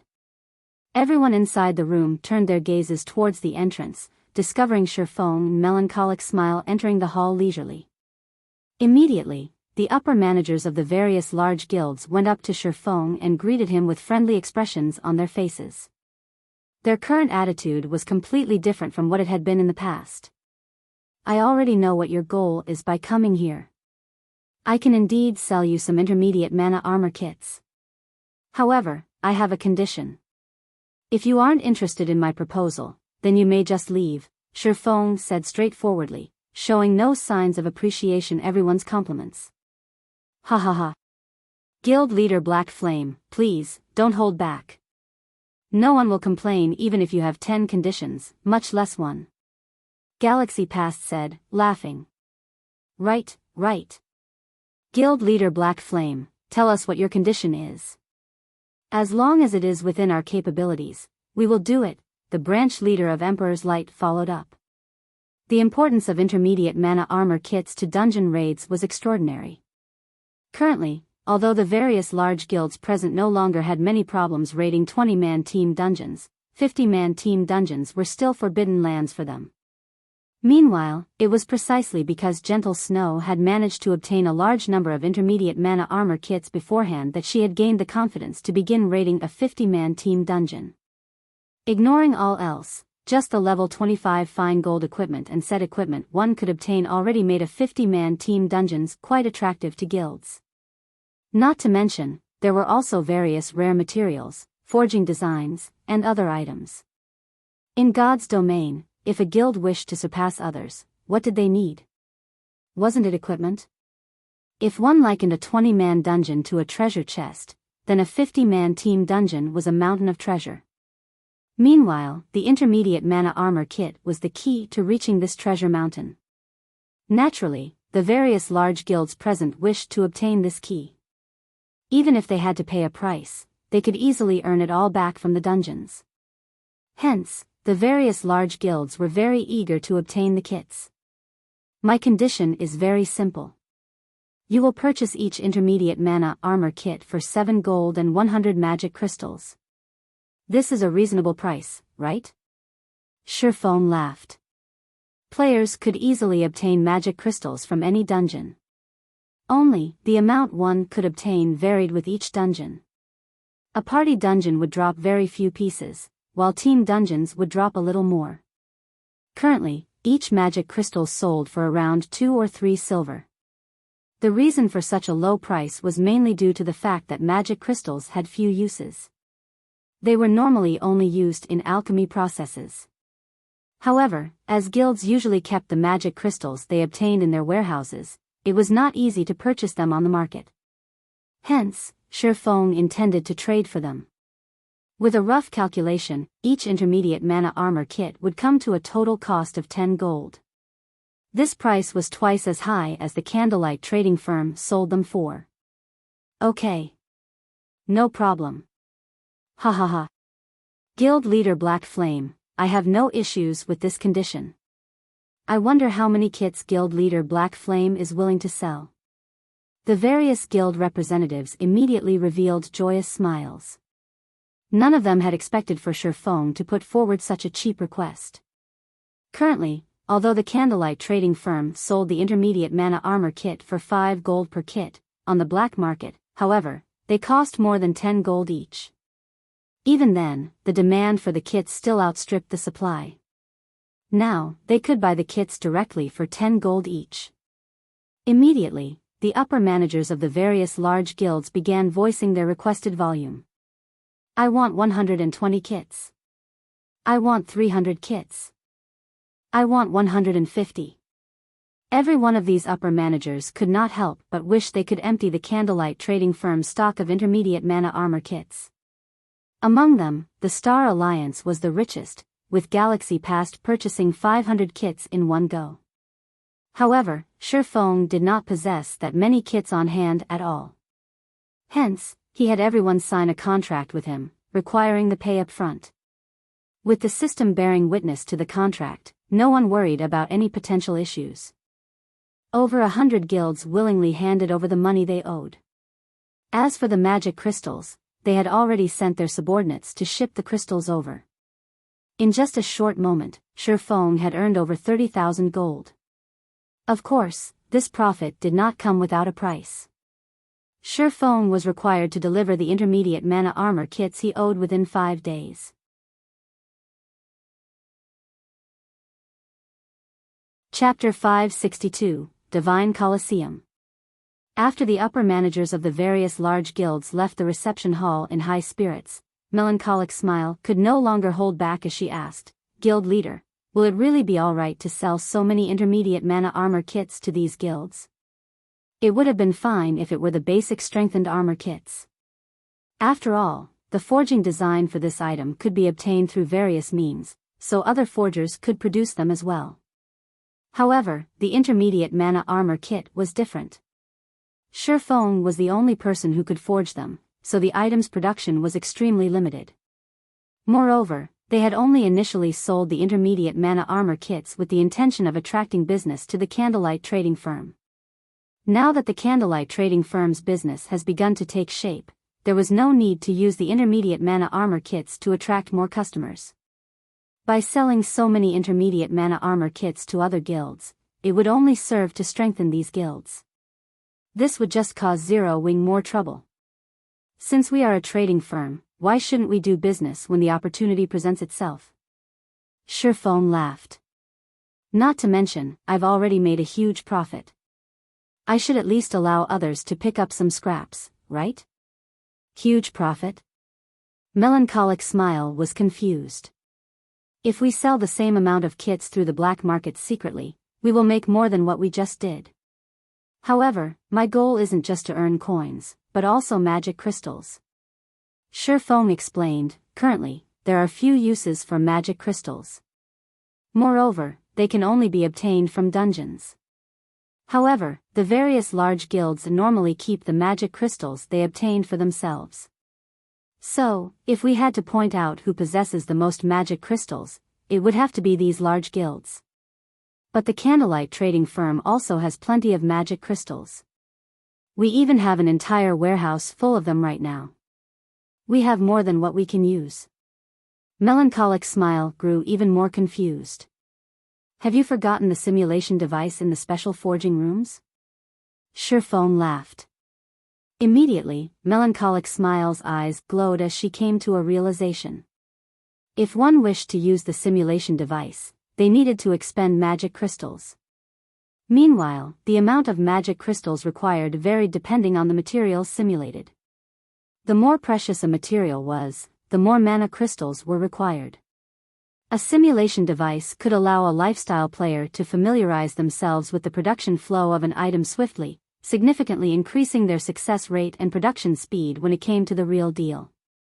Compared to experimenting and wasting actual materials, it was much cheaper to spend magic crystals. Currently, the candlelight trading firm was developing in multiple cities. However, it severely lacked manpower, particularly advanced forging apprentices and basic forgers who were capable of producing advanced products. Despite the firm's efforts in recruiting lifestyle players from cities outside its sphere of influence, the number of players they had recruited was utterly insufficient.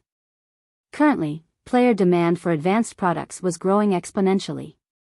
However, only basic forgers had a slightly higher success rate of producing items such as level 20 bronze and mysterious iron equipment. Advanced forging apprentices could not produce such items at all.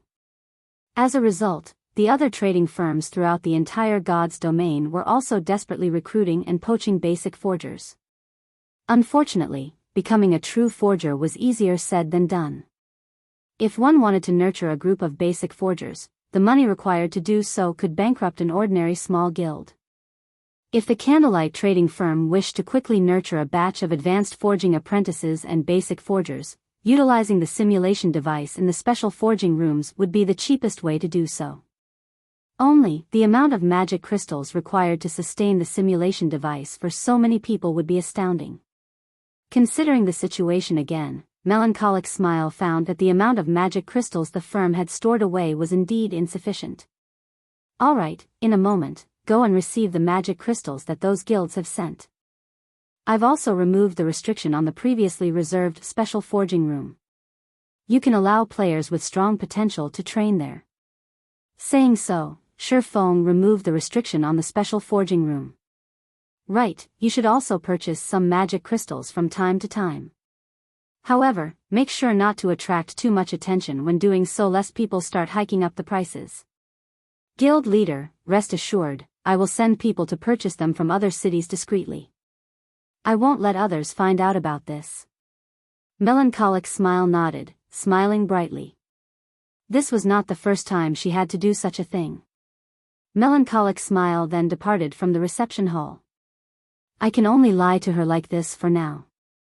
Shifeng released a sigh of relief as he watched Melancholic Smile's departing figure. In reality, he had an even greater purpose for collecting magic crystals in bulk. The Divine Colosseum. That was where magic crystals were truly valuable. In the past, everyone had treated magic crystals as garbage as, at the time, only certain items required magic crystals to produce. Moreover, these items required very few to produce. Hence, players would normally celebrate if they managed to sell the magic crystals they had obtained. However, nobody could have imagined that, the moment the Divine Colosseum opened, the prices of magic crystals would instantly soar by over 6 times. The Divine Colosseum allowed players to examine their strength, and it allowed players to undergo training provided by the system to improve their weaknesses. Moreover, one could also obtain rewards from battles in the Divine Colosseum. The Divine Colosseum also had many other functions. Due to the emergence of the Divine Colosseum, the players of God's domain had obtained a systematic promotion ladder that allowed them to become experts quickly. Hence, the Divine Colosseum had been very popular among players. Players were required to pay a fee in order to use the Divine Colosseum. However, one could not use coins to make payments at the Colosseum, but magic crystals instead. Hence, prices of magic crystals skyrocketed upon the emergence of the Divine Colosseum. Even after a decade, magic crystals were still a powerful currency. They were worth as much as gold in reality. Otherwise, Shifeng would not have foolishly used intermediate mana armor kits to trade for magic crystals. If possible, Shifeng wished to turn all the coins in his possession into magic crystals. By the time the Divine Colosseum activated, the 30,000 gold in his hands would immediately become more than 100,000, or even 200,000, gold. However, in order to avoid attracting suspicion, he could only purchase them slowly and secretly. Over the following 2 days, Shifeng did not rest or log out of the game at all as he ceaselessly forged the intermediate mana armor kits. By the time he had cleared his debt, he had risen from level 30 to level 32.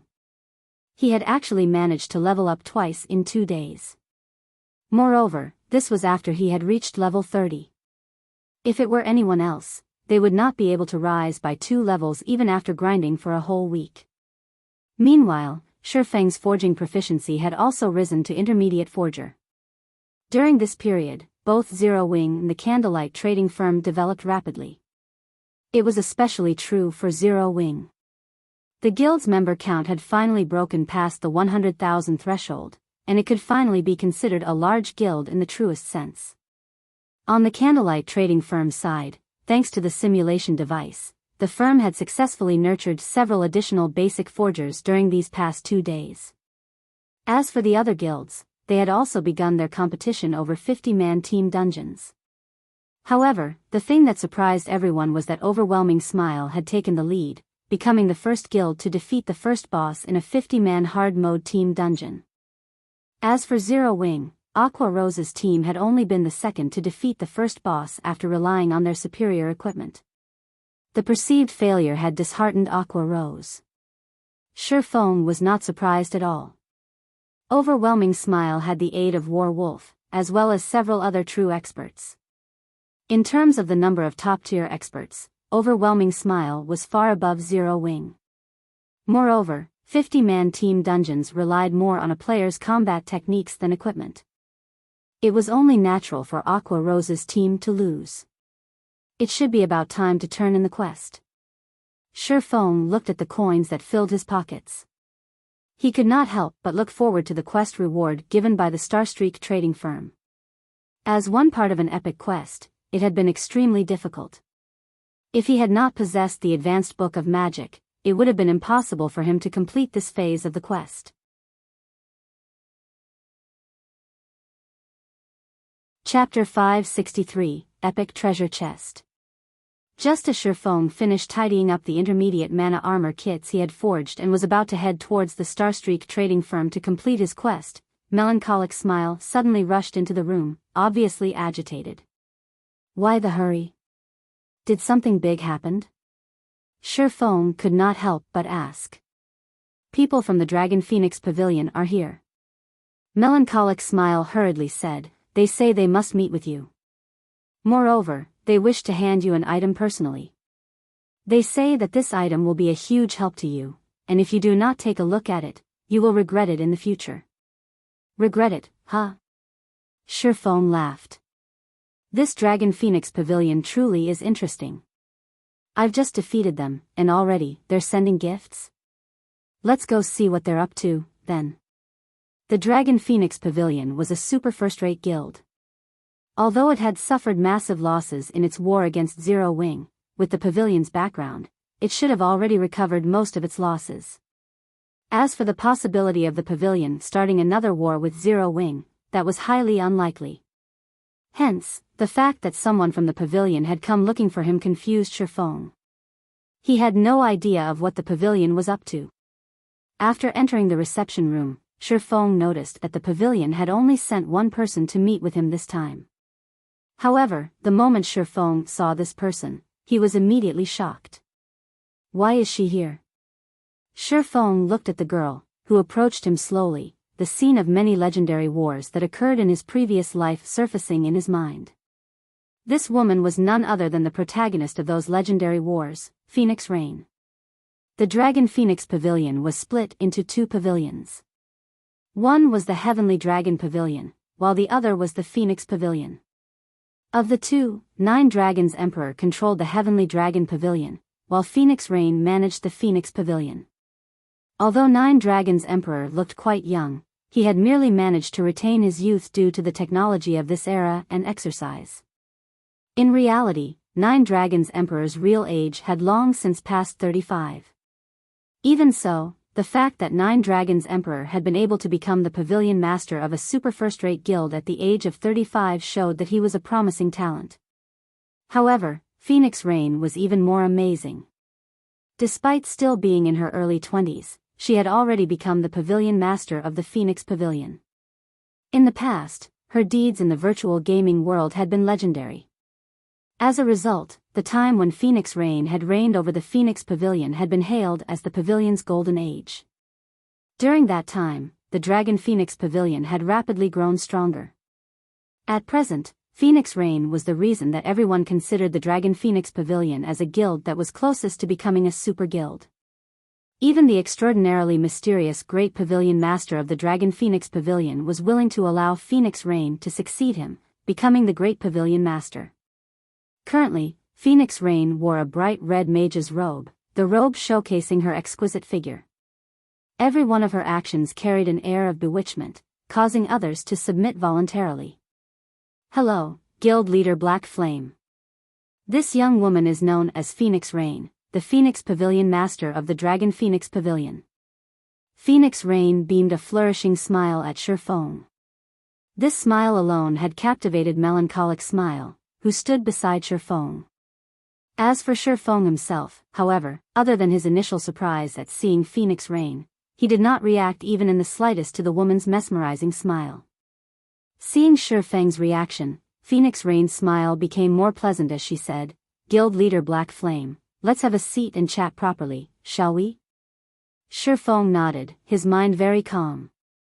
He did not treat Phoenix Rain as if she were some unreachable existence. Shifeng's dull reaction was not because he had mental issues. Instead, his mind was far from ordinary. It was merely a smile. It was still not enough to make him blush or cause his heartbeat to quicken. "Phoenix Pavilion Master, you previously mentioned a gift for me and that I will regret it if I don't take a look. May I know just what kind of item Phoenix Pavilion Master offers me?" Shifeng smiled calmly. Guild Leader Black Flame really is impatient. "We've only just met, yet you're already so straightforward. I don't even know from where I should begin," Phoenix Rain complained as she sent Shifeng a resentful gaze. Sighing, she said, "However, since you've already asked, it would not be right to refuse." Phoenix Rain then took out a treasure chest that flashed with a purple glow, carefully placing it on the table. "Behold." The moment Phoenix Rain said so, Melancholic Smile, who sat beside Shifeng, was stupefied. "This is an epic treasure chest." Melancholic Smile dared not believe her own eyes. There were plenty of treasure chests in God's domain. However, the majority of them were common treasure chests. One would be lucky if they encountered a bronze treasure chest, whereas obtaining a mysterious iron treasure chest would make them rich. If one encountered a secret silver chest, they would become the envy of many. As for fine gold and dark gold treasure chests, Melancholic Smile had yet to see what they even looked like. Meanwhile, an epic treasure chest was a legend. The purple glow surrounding the treasure chest before her was indeed the glow effect unique to an epic ranked item. Hence, Melancholic Smile recognized it immediately. "Correct, this is indeed an epic treasure chest," Phoenix Rain said, her lips curled up into an enchanting smile. Unhurriedly, she said, "Our Dragon Phoenix Pavilion encountered this item accidentally. In order to obtain this chest, we sacrificed tens of thousands of lives. I wonder if Guild Leader Black Flame is satisfied with this gift. Phoenix Pavilion Master sure loves to joke. I'm certain there is nobody in the entire God's domain who would not be tempted by an epic treasure chest. Naturally, I am no exception." Shifeng had also used omniscient eyes to appraise the treasure chest. There were no signs of forgery. This treasure chest before him was a bona fide epic treasure chest. Shifeng had only encountered dark gold treasure chests several times by chance.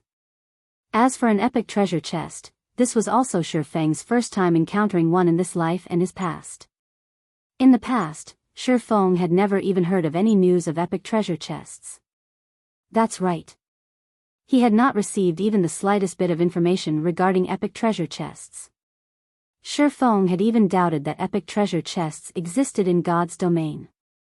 Now that Phoenix Rain had brought an epic treasure chest as a gift for him, he wondered if he were dreaming. Dark gold treasure chests had a fixed chance of containing an epic item. What about an epic treasure chest, then? Shifeng did not even dare to think about it. At the very least, an epic item would drop. There might even be an extremely tiny chance that it might contain a complete legendary item. Legendary item. They were very limited in God's domain. In the past, every player who owned a legendary item was in existence ranked at the game's apex. Just owning the fragmented legendary ranked Heavenly Dragon's Breath had allowed Shifeng to have an unmatched advantage in terms of attributes. Even a monstrous existence like Martial Dragon was forced into a stalemate against him. Moreover, he had been unable to use any of his skills during that fight.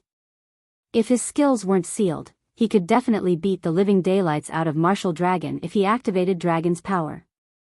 On the other hand, had Martial Dragon possessed a legendary item, Zero Wing would have definitely perished in the war before.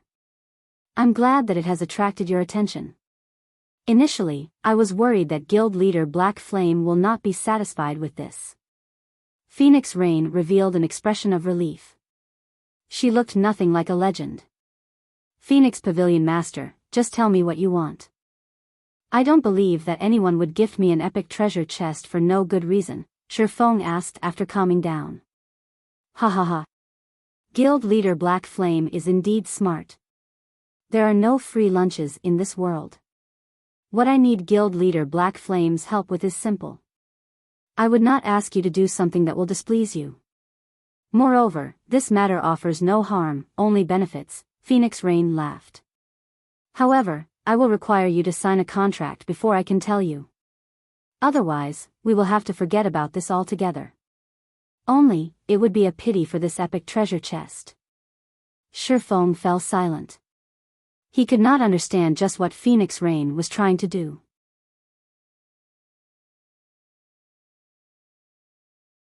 Chapter 564, Demon Queen. Phoenix Rain did not grow anxious at the lack of response from Shifeng. She simply sipped her black tea as she waited quietly for Shifeng's answer. It was as if she were not afraid of Shifeng rejecting her offer whatsoever. An epic treasure chest was incredibly precious. One could say that it was far rarer than an epic item. The Dragon Phoenix Pavilion had been lucky to stumble upon it by chance. To secure it, they had even paid a colossal price. As for what one could obtain from an epic treasure chest, even if an epic item with bad attributes dropped, its value would still be significant.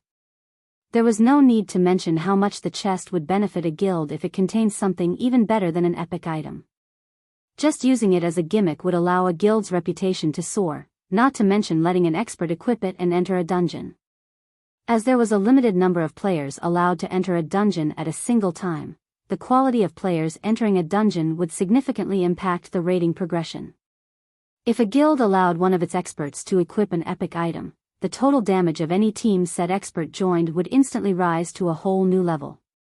Naturally, the team's raid progression would be much faster than other guilds, having a significantly higher chance of obtaining the first clear of a dungeon. The team could also challenge dungeons that other guilds found impossible to raid. The amount of money one could save from the losses the team suffered while raiding the dungeon would be massive.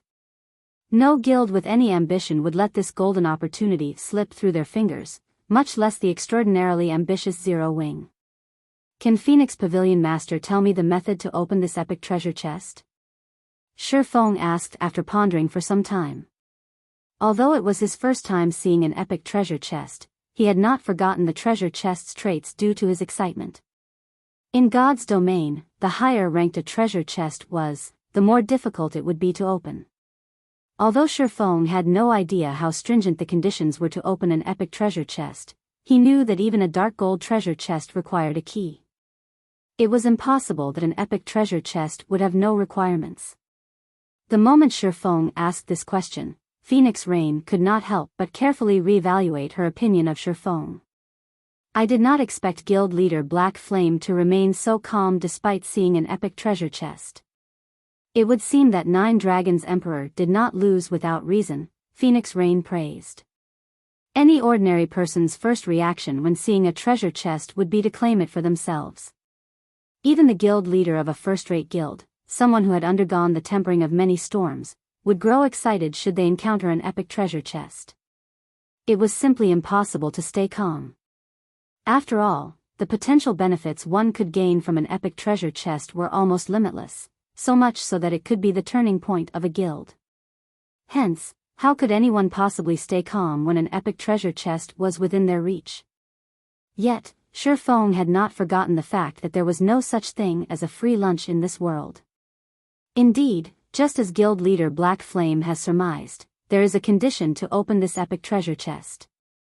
However, this condition should not be difficult for a guild like Zero Wing to meet. Even if it isn't possible now, it will be in the future. It is only a matter of time. Phoenix Rain came clean without trying to hide anything. May I know what the condition is for opening this treasure chest? Shi Feng smiled bitterly. How could he not tell that Phoenix Rain was trying to hide something? This was an epic treasure chest. Just a dark gold treasure chest already required a dark gold ranked key to open it. However, a dark gold key was even rarer than the dark gold treasure chest itself. If an epic treasure chest required an epic key to open, Shi Feng could do without it. Phoenix Rain frowned slightly. She did not think Shi Feng would be so adamant for an answer. Although an epic treasure chest was indeed tempting, she had held the chest for a long time now. Unfortunately, she had no way to open it and could only stare blankly at the glowing chest. Otherwise, who would possibly use such a priceless item as a bargaining chip? However, she never expected that Shi Feng would not take her bait. Ha! Forget it. I believe that, if I don't tell you, you will most likely refuse to negotiate, Phoenix Rain sighed. Truth be told, the condition for opening this treasure chest is relatively simple. One only needs to gather 88 mana stones. I have investigated the mana stones somewhat. They only drop from 100-man dungeons with a certain probability. Of course, it will not be possible to gather 88 pieces within a short time. However, with Zero Wing's strength, collecting them will only be a matter of time, right? Mana stones? Shi Feng hurriedly suppressed the excitement in his heart, not daring to reveal it. I have also heard of this item before. However, I heard that they are extremely rare. Obtaining just one would require a tremendous amount of effort, let alone 88. At the very least, it would take several months to collect that many. Previously, in order to remove the seal on the Destroyer of Immortality, he had discovered a method to obtain mana stones that did not require raiding 100-man hard mode team dungeons. Although 88 mana stones was not a small amount, and he would be required to spend a lot of money, it was still much easier than trying to obtain them from 100-man dungeons, betting on that meager 2% drop rate. Guild leader Black Flame, although you will only be able to open the treasure chest after 1 or 2 months, an epic item will still be extremely rare after that much time has passed. Not to mention, epic items aren't the only thing you can obtain from an epic treasure chest. If guild leader Black Flame obtains a legendary item, at that time, you will have truly made a fortune, Phoenix Raid hurriedly explained when she saw Shi Feng's disappointed expression. You are correct. However, Shi Feng muttered, revealing a troubled expression. However, when he saw Phoenix Rain trying her best to push the treasure chest onto him, he was inwardly exhilarated. Indeed, just as Phoenix Rain had said, in the past, even after 3 months since God's Domain launched, dark gold items were still as rare as a phoenix's feather, not to mention epic items. Back then, only super guilds and a few extremely lucky guilds possessed epic items. As for fragmented legendary and legendary items, there had been no news whatsoever about these items. If Shi Feng could obtain an epic item in 3 months' time, he would make a huge fortune. After all, one could continue to use an epic item to a very high level. There was no need to worry about it becoming obsolete during the initial stages of the game. Guild leader Black Flame, you should know that my request of you will not be difficult to complete. Moreover, it is something that will benefit you as well. I even offer you this epic treasure chest as a gift. Yet, you still try to make excuses to put me off. Are you really that afraid that I will eat you up? Phoenix Rain smiled brightly, revealing a charming expression. Watching Phoenix Rain act in such a way, even Shi Feng felt his willpower faltering. She really is deserving her title as the Demon Queen, Shi Feng inwardly sighed. If anyone else stood in his place right now, Phoenix Rain might have conquered them already. Although Phoenix Rain appeared charming and gentle on the surface, her beauty and melodic voice capable of even toppling cities and countries, Shifeng knew just how terrifying the woman was. If anyone dared write her off as a pin-up, they must suffer some sort of brain damage. Even the insufferably arrogant Nine Dragons Emperor feared Phoenix Rain. After pretending to hesitate repeatedly, Shifeng finally slapped his thigh and said, "All right, then. I agree to your proposal. However, if the conditions you state are, in any way, unfavorable to Zero Wing or the Candlelight Trading Firm, I can only apologize to you in advance." I knew guild leader Black Flame would be a pleasant person to work with. Phoenix Rain hurriedly said. However, I don't want others to know about this matter, only you and I are allowed to know. May we move to a more private location? Okay, follow me, then. Saying so, Shifeng led Phoenix Rain to a VIP reception room. The room offered luxury and comfort. Moreover, it was also not possible for others to listen in on their conversation.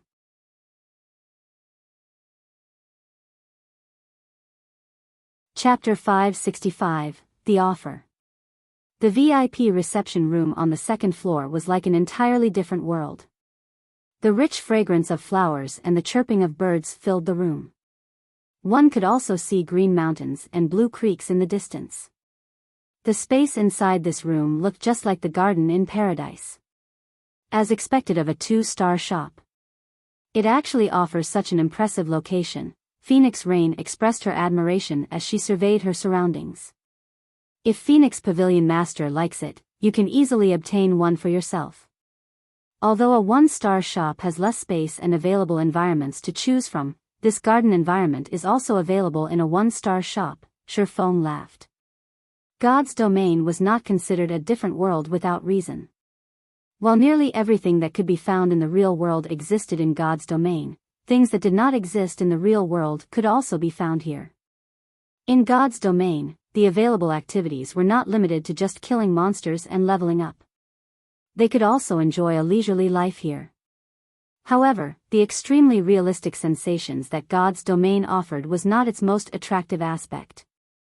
Instead, it was the time dilation. This was the greatest scientific creation of mankind in this century, and only God's domain had managed to implement this function. No other virtual reality game had achieved this feat. This was also the main reason for God's domain's popularity. The flow of time in God's domain was twice as slow as that in the real world. In other words, God's domain's players could theoretically live twice as long as ordinary people in the real world. Moreover, activities such as learning, relaxation, and resting could all be done in God's domain. People could have more time to do what they wished inside the game world. In the real world, there were only 24 hours in a single day. An ordinary student like Shifeng would normally commit 5 or 6 hours of their day to study. Sleep also occupied roughly 9 hours. After deducting the time spent eating and other necessary activities to sustain one's life, a student like Shifeng would only have around 5 or 6 hours of free time. Meanwhile, each day in God's domain had 48 hours. In other words, a student in God's domain could possibly have up to 30 hours of free time, 5 times that of ordinary people. Who wouldn't want to live such a life?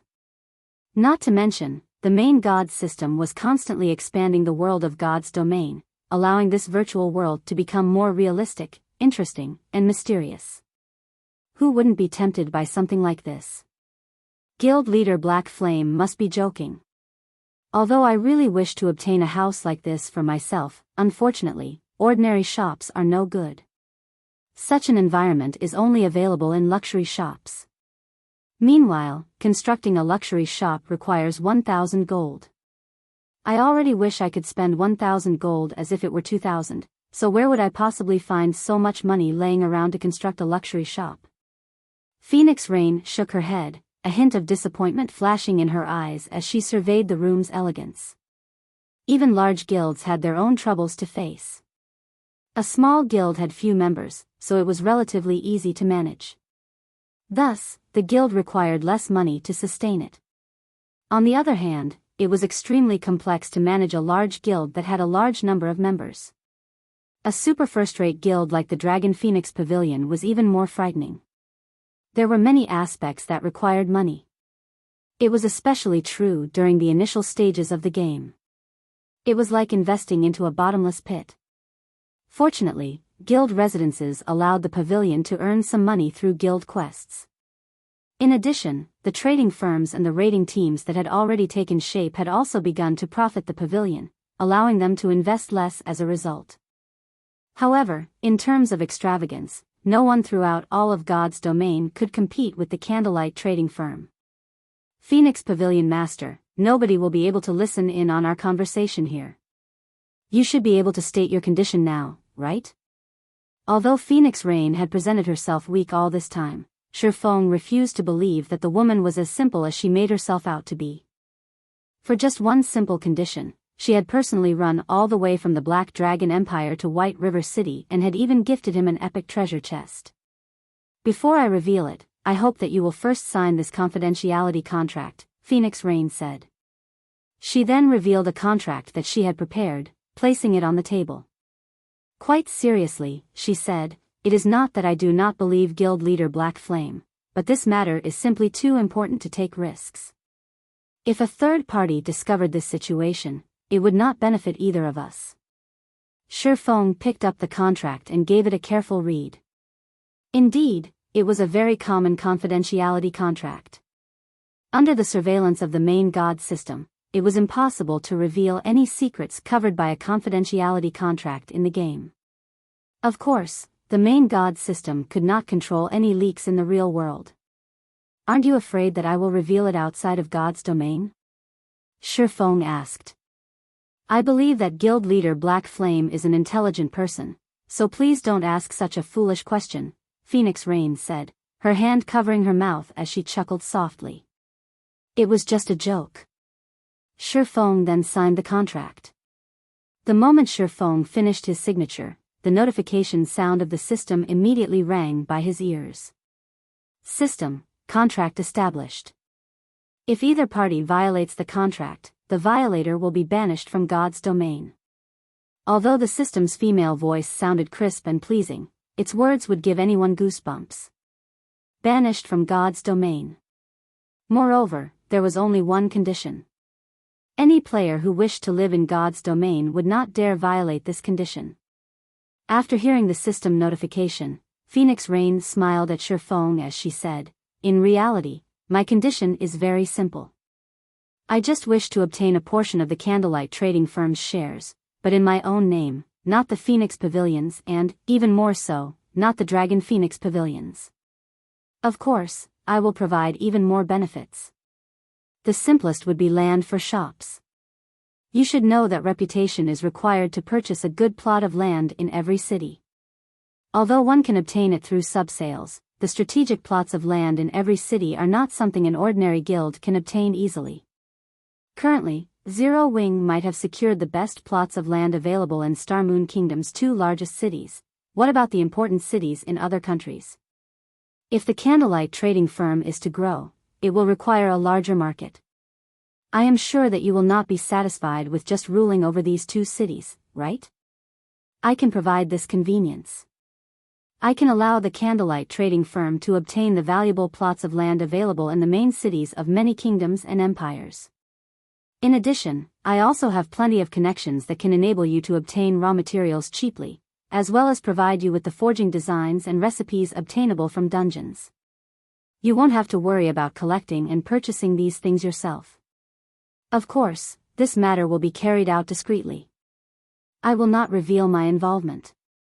More importantly, I am not your enemy. Nine Dragons Emperor might have a grudge against you, but I do not stand with him. To be more precise, I stand with you. May I know what guild leader Black Flame thinks of my proposal? At this moment, Shifeng was silent. Phoenix Rain's proposal was indeed generous. A super first-rate guild's background was extraordinary. Compared to him, Phoenix Rain would have a much easier time obtaining the golden lands of the major cities in the various kingdoms and empires. Moreover, it was also impossible for him to get players of other kingdoms to resell their lands. Nobody would be so foolish as to give away their benefits to someone else, particularly to the Candlelight Trading Firm, a trading firm with massive advantages. Moreover, just as Phoenix Rain had said, she was not his enemy. On the surface, the Dragon Phoenix Pavilion might seem like a single guild, but in reality, the pavilion was two guilds joined as one. If not for that mysterious Great Pavilion Master maintaining the balance, the Dragon Phoenix Pavilion might immediately break into two separate guilds. How many shares do you want? Shifeng asked. Since it is I who have come in search of guild leader Black Flame for cooperation, I will leave that decision up to you. Phoenix Rain giggled. I believe that, after seeing my sincerity, based on guild leader Black Flame's personality and reputation, you will not take advantage of this young lady, right?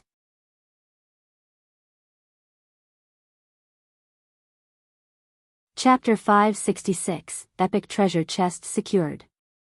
Shifeng fell silent upon hearing Phoenix Rain's words.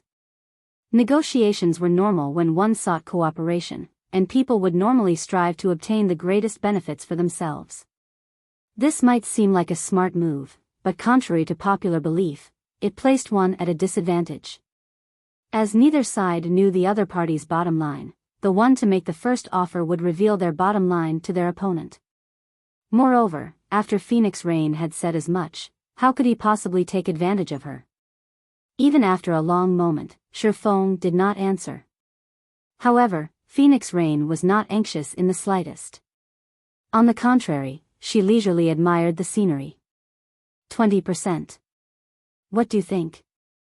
Shifeng finally said after pondering for some time. 20%? Phoenix Rain was stunned, looking at Shifeng as if saying, "Are you kidding me?" The connections the Dragon Phoenix Pavilion possessed were exactly what the trading firm needed most, as having a wide range of connections meant that more people would purchase the trading firm's products. Not to mention, the Candlelight Trading Firm would also get its hands on a large supply of raw materials, recipes, and forging designs. These were items that a trading firm lacked the most. Currently, although the Candlelight Trading Firm's range of influence had grown quite wide, it only had control over two truly useful cities. One was White River City, while the other was Star Moon City. If the Candlelight Trading Firm worked with her, it could spread its influence to dozens of major cities. The profit it could rake in at that time would surpass its current income dozens of times. Meanwhile, the only things the Candlelight Trading Firm could offer in this cooperation was coins and products such as the intermediate mana armor kits, light stones, and basic strengthened armor kits. Aside from that, there was nothing special about the Candlelight Trading Firm. Yet, Shifeng had only offered her 20% of the firm's shares. Normally, anyone else would willingly offer 50%, or even 60%, of the firm's shares. That's right, 20%. This is the most that I can offer. If you cannot accept this amount, we can let it go at that, Shifeng said earnestly. Phoenix Rain did not know that, before this, Shifeng's offer to Gentle Snow was only 15% of Zero Wing's shares. Moreover, this included the annexation of Ouroboros. Although Phoenix Rain could provide far more connections than Ouroboros, currently, such things were unnecessary to Shifeng. Cooperating with Phoenix Rain would provide him with a massive advantage during the early stages of the game. However, at its core, a trading firm relied not on connections, but on the products it sold.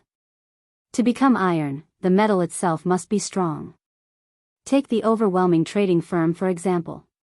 Even though it possessed more connections than the Candlelight Trading Firm, so what? If not for the Flame Dragon Potion, the overwhelming trading firm would have long since lost its competitive edge. As long as a trading firm possessed a product unique to itself, there was no need to fear a lack of customers. For example, if the Candlelight Trading Firm sold an epic item, even players from other kingdoms and empires would willingly foot the exorbitant teleportation fee to visit the trading firm. Most importantly, the Candlelight Trading Firm possessed an advantage that no other trading firm possessed, and that was the special workshops available only in 2-star shops or above. With these workshops, the candlelight trading firm could nurture a large number of forgers and other lifestyle players. Not only was this method efficient, but it was also cost-efficient. Although it was a good thing to have many connections, it would be meaningless if the trading firm could not keep up with production. It was like looking at a treasure chest that one could not obtain. Both the intermediate mana armor kits and the fire dragon potions had very low production volumes. The number of people that could actually purchase them was very low. The main reason behind the candlelight trading firm's triumph over the overwhelming trading firm was mainly the common product known as light stones. Phoenix Rain's offer was only icing on the cake. The fact that Shifeng was willing to offer her 20% of the candlelight trading firm's shares was entirely because of the future development potential between them, not because of the immediate profits. Guild leader Black Flame really is confident in the candlelight trading firm. If so, I am relieved. Phoenix Rain smiled as she said, "All right, then. Since I was the one who told guild leader Black Flame to make the offer, I won't go back on my word. If it's only 20%, so be it. When the time comes, I will send someone discreet to contact you. In addition, I will also send you reports on the cities of other kingdoms and empires. If guild leader Black Flame wishes to develop further in whichever city or require certain items, you can notify that person. That person will handle everything for you." Following which, the two signed a contract to seal the deal. Phoenix Rain's decisiveness had surprised Shifeng slightly. "Phoenix Pavilion Master, don't you feel that you are suffering a loss here?" Shifeng asked, laughing. Any normal person would undoubtedly refuse such a seemingly harsh offer. They would choose to develop their own trading firm instead. At the very least, they would be in control of said trading firm. However, even after his firm statement, Phoenix Rain had accepted the offer without hesitation. A loss? Phoenix Rain shook her head. With an innocent gaze, she said, "I don't feel that way at all because I can tell that you, guild leader Black Flame, feel yourself suffering an even greater loss. To put it bluntly, even though I have clearly offered you such benefits, you still don't seem to care all that much and have offered me such a low price. The only reason I can think of for such a reaction is that the candlelight trading firm is still hiding some secret that I do not know of, and that its true value is much higher than what I have offered you today. In that case, shouldn't I be even more accepting of your offer?" Phoenix Rain's words left Shifeng completely speechless. She was truly deserving her title as the Demon Queen. With her existence, it was no wonder why even super guilds had acknowledged the Dragon Phoenix Pavilion's status. After Phoenix Rain quietly left, Shifeng looked at the epic treasure chest left behind by Phoenix Rain, a grin appearing on his face. He was fully capable of opening the epic treasure chest. Throughout this transaction, no matter how one looked at it, he was the one who had come out on top. If Phoenix Rain discovered this, she would certainly be disappointed. "I wonder what kind of item I can get from an epic treasure chest," Shifeng muttered, anticipation growing in his heart. In his memories, he had never even heard of an epic treasure chests. As for what he could obtain from one, he could only guess. Regardless of what item it was, it would be epic ranked at the very least. However, how could a single epic item satisfy him? In order to reap the greatest benefit from this epic treasure chest, Shifeng decided not to open it immediately, but to wait. The involvement of luck when opening a treasure chest was too significant to ignore. Currently, Icarus's heart was only dark gold rank, it had yet to reach its evolution limit. Moreover, he was only a short distance from upgrading the necklace to epic rank. With a little more time, he was confident that he could collect the remaining life force points required and upgrade the Icarus's heart once more. After all, dark gold rank was only the standards of mortals. Meanwhile, epic rank belonged to the extraordinary. There was a qualitative difference between the two. When the Icarus's heart reached epic rank, it would provide far more luck. His wisest option was to open the epic treasure chest at that time. The first thing he needed to do was collect plenty of magic crystals. The magic crystals required to produce 88 mana stones was no small number. Not to mention, there was also the divine Colosseum, which would reveal itself in the future, that place was a bottomless pit meant for devouring magic crystals. Following which, Shifeng stored away the epic treasure chest and left the VIP reception room. He then headed towards the Starstreak trading firm. Originally, the Starstreak trading firm had been the most flourishing trading firm in White River City. However, with the rise of the Candlelight trading firm, the Starstreak trading firm's popularity had begun to roll downhill. Currently, the only reason that players still visited this place was to purchase some common products that only NPCs sold. Even so, the Starstreak trading firm still offered Shifeng a lot of benefits. An NPC had established the Starstreak trading firm. Including White River City, it had shops in a total of 8 cities. Moreover, unlike player-owned shops, there was no city tax on the goods available in its shops. Hence, Shifeng still sold some advanced goods at the Starstreak trading firm, though that was only limited to the shops located in cities without the Candlelight trading firm. "Your Excellency Yifeng, you've arrived," Anna, who was currently busy with work, hurriedly greeted Shifeng when she saw him enter the president's office. "Yes, please notify President Henry and tell him that I have completed the task he entrusted me with." Shifeng nodded in reply. He then said, "However, I want to change my remuneration."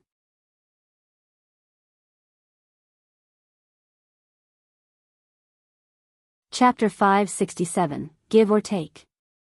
As soon as Anna heard these words, she left the president's office to invite President Henry over.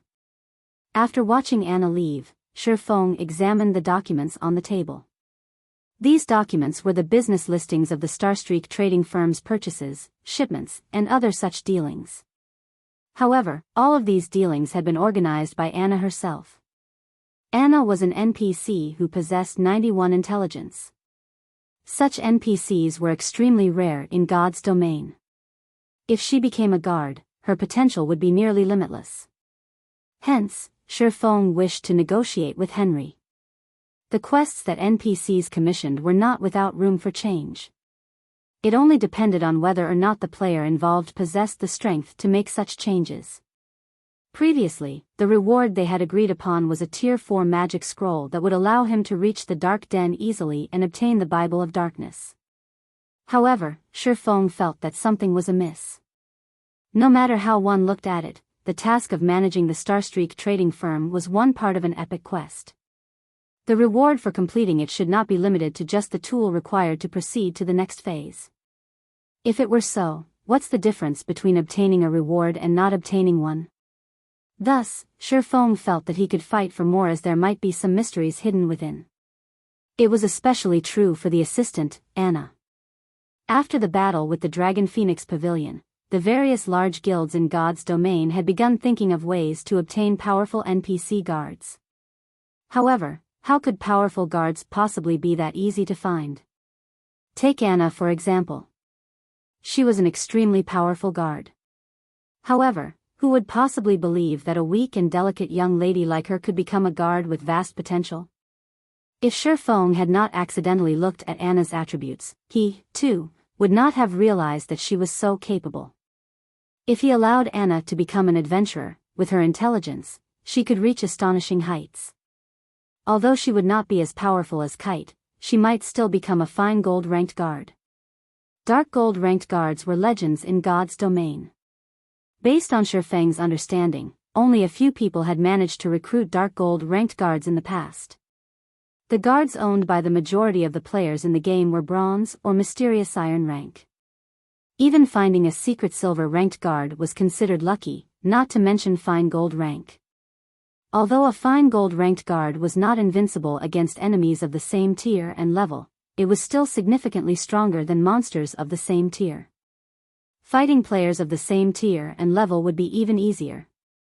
Furthermore, Anna was a magical class. The majority of the NPCs in God's domain were physical classes. Magical classes were very rare. Magical classes were different from physical classes. They could not be used against bosses and could only attack from the rear line.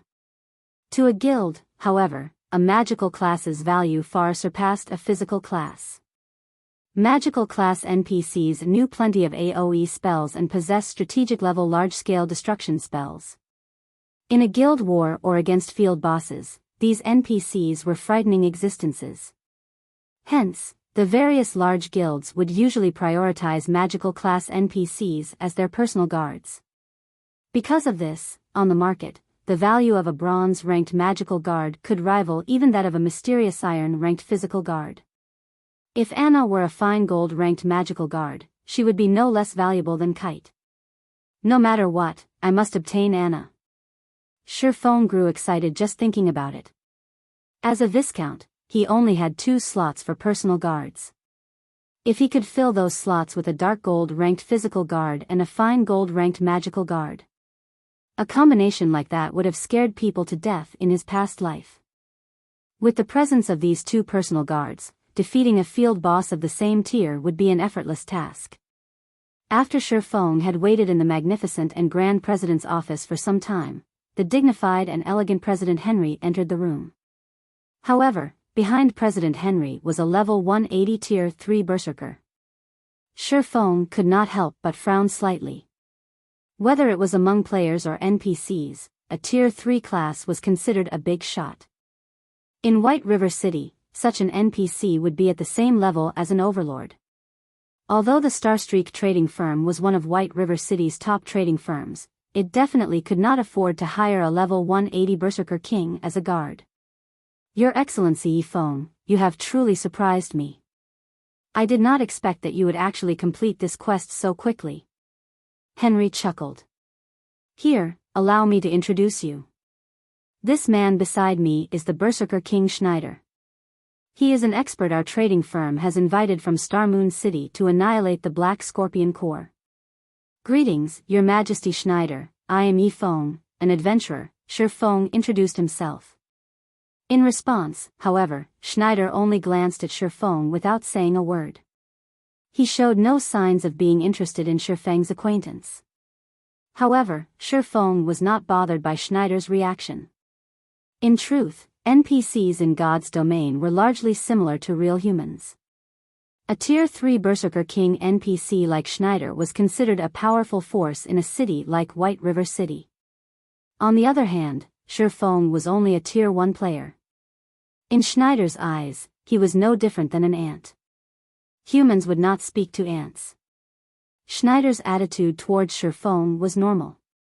In the past, while Shifeng had been working on a quest, even though he was a Tier 3 Sword King, a Tier 4 NPC had robbed him.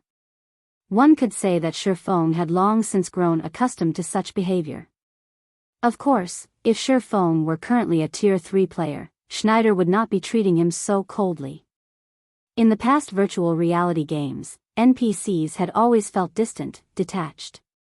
It felt as if NPCs and players lived in 2 different worlds.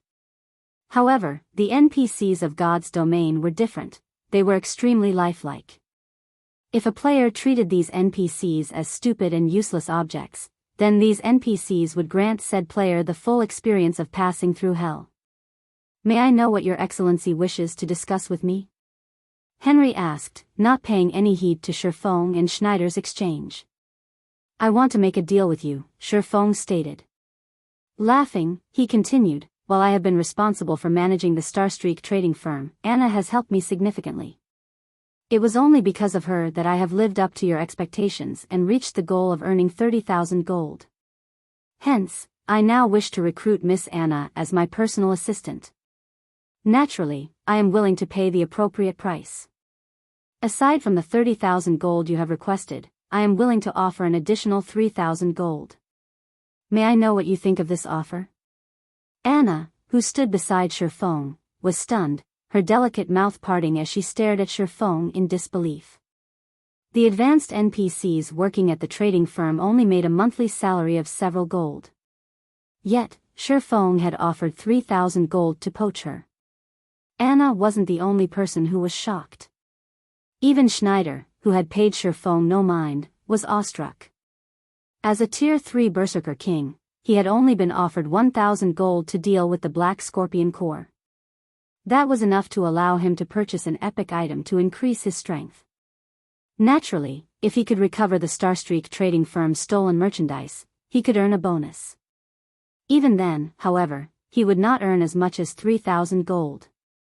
At this moment, Schneider no longer looked at Shifeng as if he were an ant. His gaze towards the layer had softened. Henry squinted his eyes as he evaluated Shifeng carefully. After a short moment, he sighed, smiling as he said, "Your Excellency Yifeng, it is not that I do not wish to let Anna go, but our Starstreak trading firm simply cannot do without Anna. Just like how Your Excellency has taken a liking to Anna's talent, it is only because of her that the Starstreak trading firm has its position today. Please forgive me for refusing your offer." 5,000 gold. Shifeng made a new offer without hesitation. To NPCs, this was an astronomical price. Such an amount of money was sufficient for the Starstreak trading firm to hire several hundred advanced NPCs.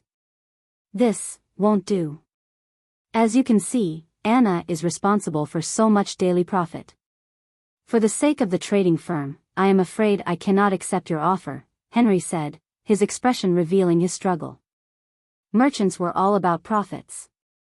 This held true in both the real world and the virtual world. 6,000 gold. I won't go any higher. If you still refuse my offer, I can only choose to hire Mr. Schneider beside you and have him take Anna's contract from me by force, Shifeng said as he looked at Schneider, grinning.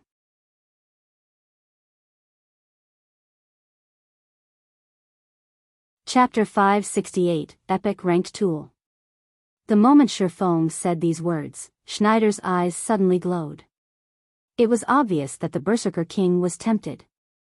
The Starstreak trading firm had only offered him 1,000 gold as remuneration for getting rid of the Black Scorpion Corps. However, the captain of the Black Scorpion Corps was a Tier 3 expert. It would not be easy for him to secure a victory. Not to mention, the captain of the Black Scorpion Corps also had plenty of underlings. On the other hand, taking a single contract from the president of the Starstreak trading firm would be child's play, and the remuneration he would obtain was 6 times what the Starstreak trading firm had offered him. Sure enough, there is room for negotiation in this quest. Seeing Schneider's tempted gaze, Shifeng knew that he was in for a show. As one part of an epic quest, how could the final reward possibly be limited to a ticket leading to the next phase of the quest? Moreover, a Tier 3 NPC would be considered a big shot in whichever city they visited. Such a character would not appear in a small place like the Starstreak trading firm for no good reason. At this moment, Henry could no longer remain calm. Hurriedly, he said, "Your Excellency Yifeng must be joking. Since you are so sincere, I believe that Anna will have a better future if she follows Your Excellency." After Henry agreed, he immediately took out Anna's contract. Shifeng also handed over 36,000 gold without hesitation. This was all of the capital currently in his possession. If not for the Candlelight trading firm and guild residents earning him quite a lot of money these past few days, he would not have had so many coins. After this transaction, he was a pauper once more. However, Shifeng did not mind. Coins were meant to be spent. Otherwise, by the time players reached higher levels, the value of gold would depreciate. Moreover, this exchange had been a bargain. After all, he had only spent 6,000 gold to obtain a possible fine gold ranked guard. In the past, even mysterious iron ranked physical guards went for over 1,000 gold. The price was equivalent to an epic item of average quality. If it were a secret silver physical guard, that price would multiply by tenfold, reaching over 10,000 gold. Meanwhile, the cost for a secret silver magical guard would multiply by another 10. In other words, the value of a secret silver ranked magical guard was at least 100,000 gold. Even so, the supply of secret silver magical guards was practically non-existent. Anyone who discovered such guards would keep them for their own. Nobody would be so foolish as to give a secret silver magical guard away, to say nothing of fine gold ranked guards. After Shifeng obtained Anna's contract, the sound of a system notification rang out by his ears. "System, Anna's favorability towards you has increased by 30 points. Your Excellency Yifeng, this is the Tier 4 magic scroll that President Henry promised you," Anna said as she revealed a tattered scroll surrounded by a flashing purple glow. Although the scroll looked worn, the the magic power contained within caused even Schneider, a Tier 3 Berserker King, to palpitate with fear. There was even less of a need to mention Shifeng, who was only a Tier 1 Blade Saint. The power within a Tier 4 magic scroll was the equivalent of a full-powered blow from a Tier 4 class. It could easily and heavily injure a Tier 4 class. It could even wound a Tier 5 class, not to mention Tier 3 classes or ant-like Tier 1 classes. A magic scroll that has survived through the ancient times is extraordinary. It can practically rival the strength of an epic item. After receiving the scroll, Shifeng examined the item. Immediately, he discovered just how powerful this Tier 4 magic scroll was. Shifeng had seen plenty of Tier 3 magic scrolls and had also used many before. However, this was his first time seeing a Tier 4 magic scroll. Normally, magic scrolls were consumable items, they would become useless after one use. However, this magic scroll that had been passed down from ancient times could be used multiple times. But there was a limit to how many times it could be used and conditions for each use. Position Teleportation Scroll, Tier 4 Magic Scroll. Allows player to move to any desired location, unable to teleport to certain special locations. Can be used a maximum of 10 times. After each usage, requires 5 mana stones to replenish the scroll's magic power.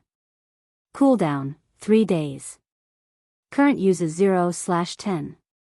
10 uses. In other words, it was the equivalent of having 10 Tier 4 position teleportation scrolls.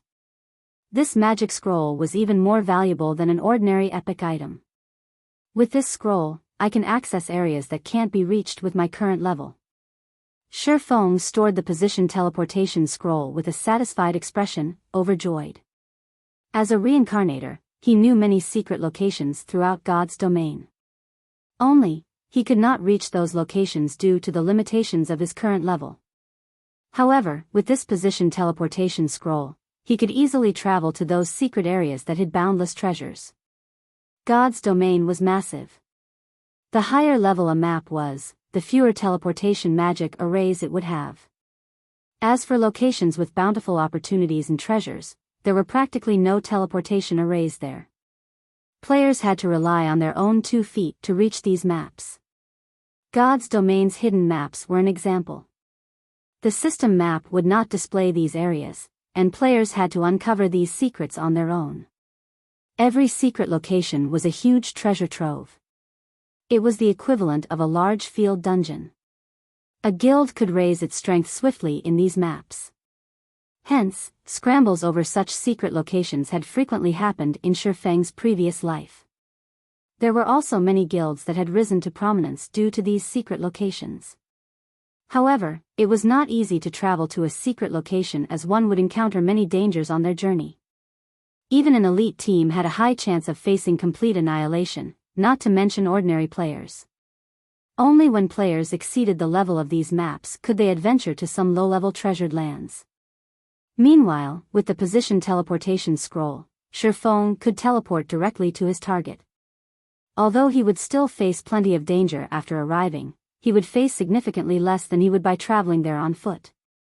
After completing the quest, Shifeng did not hurry to complete the final phase of the epic quest Darkness Descends. Instead, he led Anna to the Adventurers Association. If players wished to recruit an NPC to serve as their guard, the NPC first needed an adventurer class. However, most of the NPCs in God's domain were ordinary people.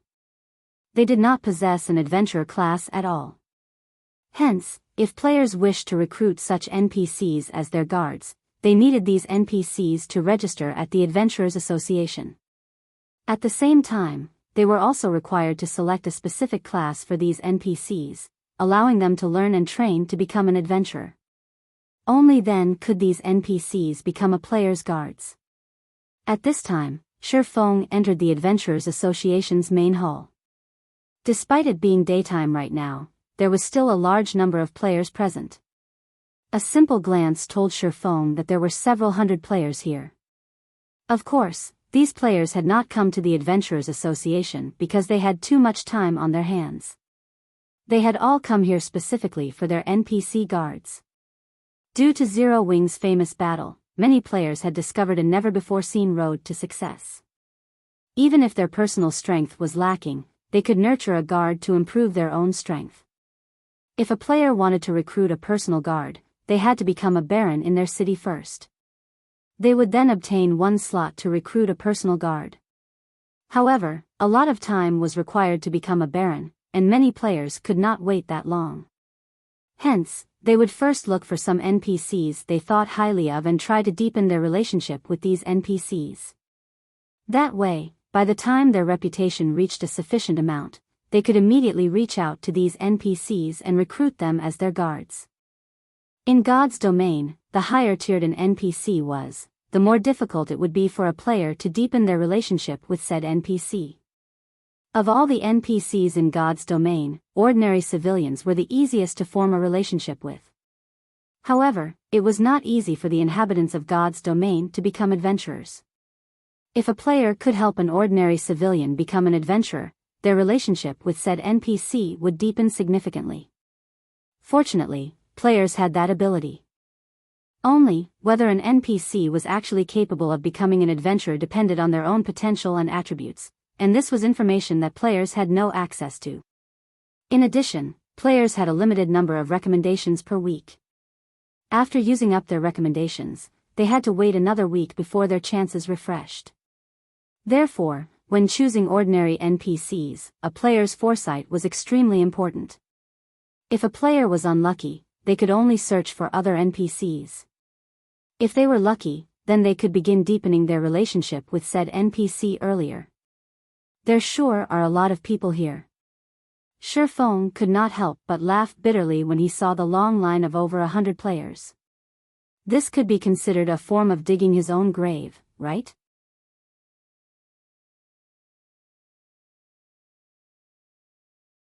Chapter 569, SSS Rank. The Adventurers Association's review of an NPC's ability to become an adventurer was a tedious one. The first evaluation was of the NPC in question's various attributes, followed by a test for the NPC's suitability of the various classes. Only after these two tests were complete could the Adventurers Association determine whether an NPC was suited to become an adventurer or not. In total, each NPC's review lasted roughly 2 minutes. Watching players happily enter the testing room with their chosen NPCs and leave in tears made many of the players in line grow anxious. Isn't the success rate a little too low? Out of the 20 people I have seen enter the testing room, only one came out with a successful result.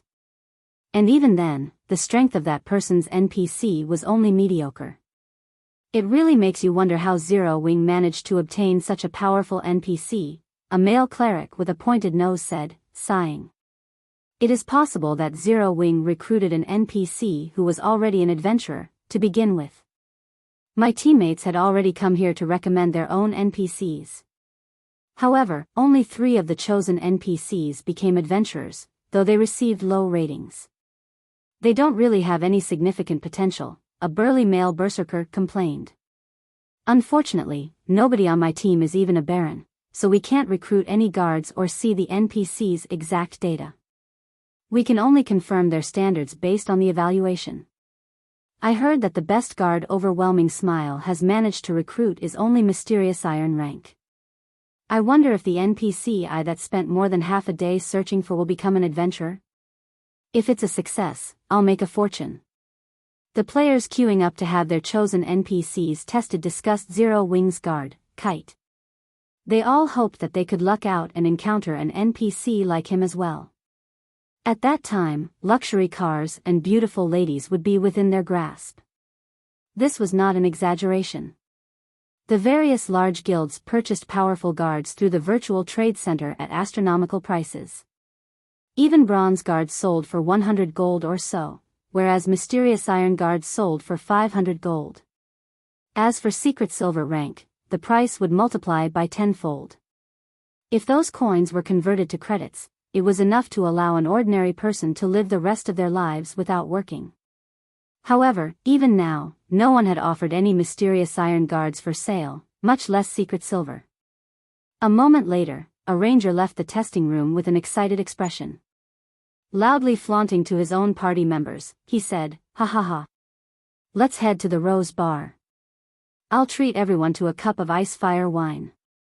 Rose Bar was one of White River City's high-class bars. Meanwhile, the ice fire wine was a must-try drink, and it was extremely popular among players. However, the drink was not cheap, with each cup costing 10 silver. Even elite players only occasionally ordered a cup to sate their addiction. If they drank a cup every day, they would become a pauper very quickly. "Sure, but what was your test result?" one of the ranger's teammates asked curiously. "My NPC can become an adventurer. Moreover, he even obtained a B rank rating for the Shield Warrior's evaluation. They say he'll become a powerful Shield Warrior in the future," the ranger boasted. "Lucky. This is by far the highest rating I've heard of. Our party's success will rely on you in the future," an elementalist said excitedly. The watching crowd looked at the ranger enviously when they heard about his NPC's B rank. They could not help but wish they could snatch the ranger's chosen NPC for themselves. Unfortunately, the main god system had long since set it so that the NPCs that had been recommended by a player would receive protection. Within 10 days, no other player could increase their favorability with the NPC in question. Hence, it was not possible to steal an NPC from another player. A period of 10 days was enough to allow a player to deepen their relationship with an NPC significantly. If one worked hard, they could even accumulate sufficient reputation and become a baron. Normally, in order for an NPC to become an adventurer, they needed to receive a D rank rating or higher on a particular class. B rank rating? Shifeng could not help his surprise. In truth, the evaluation given by the Adventurers Association's test could not completely determine an NPC's potential. It was only a rough estimation. It was just like how one would receive a pass on a test, but in reality, the passing mark for the test ranged between 60 and 100 marks. The same principle applied to the Adventurers Association's test. The test was very general, so the final results would not always be accurate. It could only determine the upper limit of an NPC's potential, not their actual potential. Normally, NPCs that received a D rank would end up a common guard with limited growth potential. These NPCs were not worth the time it took to nurture them as personal guards. Only D rank NPCs who were specialized in certain attributes could become bronze guards. However, the chances of finding those NPCs were very low. In other words, a D rank NPC's potential ranged between common and bronze rank. However, only after these NPCs became guards would one know their exact growth potential. Meanwhile, C rank NPCs could become mysterious iron guards. As for B rank NPCs, they had a strong chance of becoming bronze guards and a certain probability to become mysterious iron guards. There was also a relatively good chance for B rank NPCs to become secret silver guards. Unless one had somehow offended the main god system in their previous lives, there was almost no chance for a B rank NPC to end up a common guard. Of course, A rank stood above B rank. Extremely few NPCs would receive this rating. Even in his previous life, Shifeng had never personally encountered an NPC who had received an A rank. An NPC with an A rank was a dragon or phoenix among men.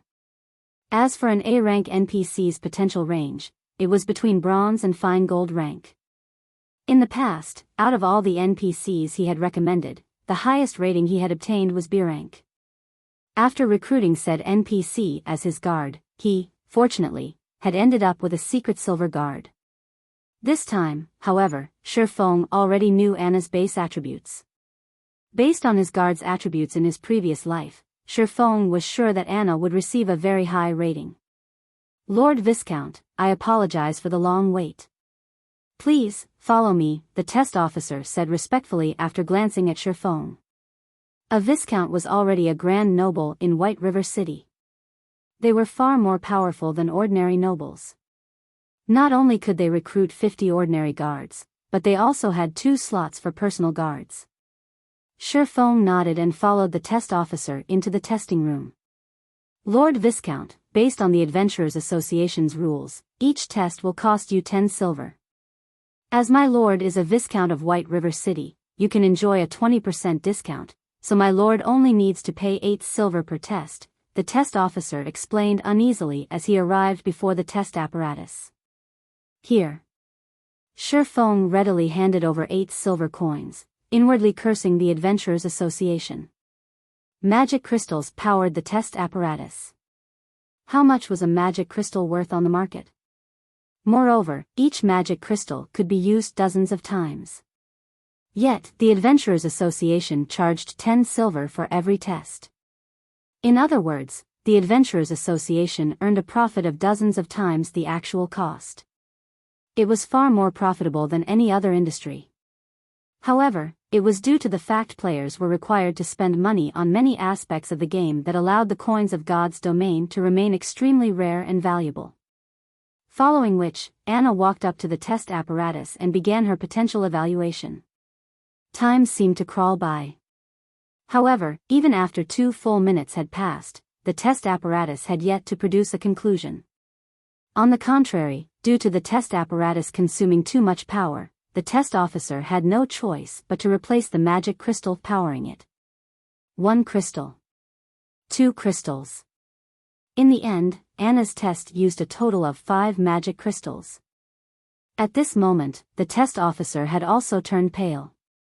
Meanwhile, the result displayed showed that Anna was suited to become a summoner, and her rating for the class was SSS Rank.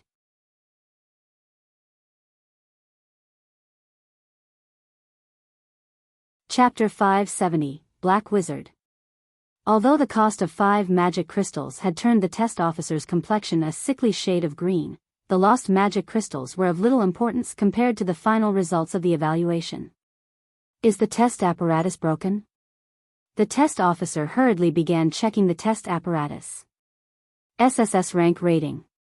This was a rating never before seen in the history of White River City. Not even in the entire Star Moon Kingdom had there ever been someone with an SSS rank. Isn't the apparatus exaggerating the result a little too much? Shifeng was similarly skeptical. Based on what he remembered of his past life, even a decade after God's Domain's launch, there had never been an NPC who had received an SSS rank. The maximum rating known to players was S rank, and one could count such occurrences with their fingers. After an A-rank NPC officially became a guard, there was a possibility for them to become a Dark Gold guard. However, the probability of this happening was so low that it was negligible. Only NPCs with S-rank ratings had a decent chance of becoming a Dark Gold guard. Back when the first S-rank rating NPC appeared, the news had shaken God's Domain, and many Apex characters had fought fiercely to obtain said NPC. There was a 100% probability to nurture a Dark Gold guard into a Tier 5 class.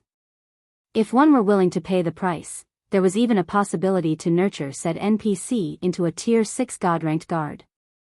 Back then, Tier 5 players were as rare as a phoenix's feather, not to mention Tier 6 God-ranked players.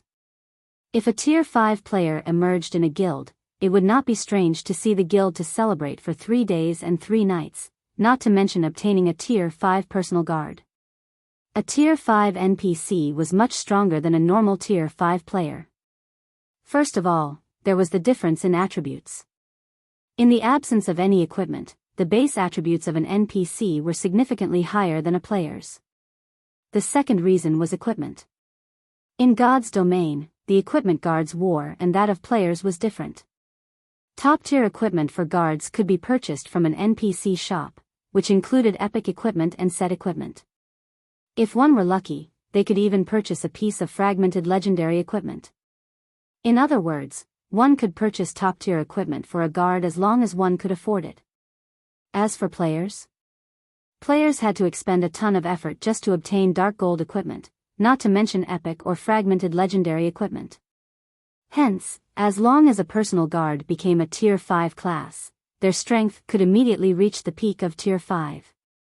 On the other hand, players had to obtain weapons, equipment, and other items that were suited to their Tier 5 classes, one piece at a time, slowly and gradually increase their strength. If the public knew of Anna's SSS rank, it would cause a sensation to sweep throughout the entire God's Domain. It seems that I have truly hit the jackpot this time, Shifeng said as he looked at Anna, who currently wore a blank expression, laughing. He only knew about the ratings reaching a maximum of S rank. He had never heard anything about an SSS rank. Such NPCs might have appeared in the past, but if the player involved did not reveal the information, who would know about it? Moreover, a majority of the powerful guards in the past had not been ordinary NPCs. Instead, these guards were directly recruited from NPCs who already possessed a class or high-tiered NPCs. After all, NPCs capable of reaching a high tier were extraordinary in their own right. They would have vast growth potential, naturally. However, the higher tiered an NPC was, the more difficult it would be to recruit them. It would require a lot more time and effort. Although Shifeng did not know how high Anna's growth potential could reach, with an SSS rank rating, at the very minimum, she should be a fine gold guard. After some time passed, the test officer was finally certain that nothing was wrong with the test apparatus, and he could not help but turn to look at Anna in shock. There were also hints of reverence in the test officer's gaze. Miss Anna, you are the first person in our White River City's history to obtain an SSS rank. According to the rules of the Adventurers Association, you are now an honorary elder of the association. We will prepare a suitable epic set equipment as well as a Tier 1 class emblem for you. We will also dispatch a special instructor from the association to guide you. Please wait here for a moment. At this moment, the test officer addressed Anna with immense respect. He displayed even more humility in front of Shifeng. To NPCs, Shifeng was merely a grand noble. However, as someone with an SSS rank, Anna was destined to become a peerless powerhouse in the future, the overlord of an area. She even possessed the status of an honorary elder in the Adventurers Association. No matter how one looked at it, Anna's status far surpassed Shifeng's. Lord Viscount, as the referrer, the Adventurers Association will also gift you a special reward. Please wait here for a moment as well. After saying so, the test officer rushed out of the testing room to contact the upper echelons of the Adventurers Association. Shifeng then went to the VIP reception room next to the testing room. Time passed little by little. Players continued to enter and leave the testing room, one after another. Yet, despite very few players leaving with a smile, the stream of players arriving to recommend the NPC of their choice was endless.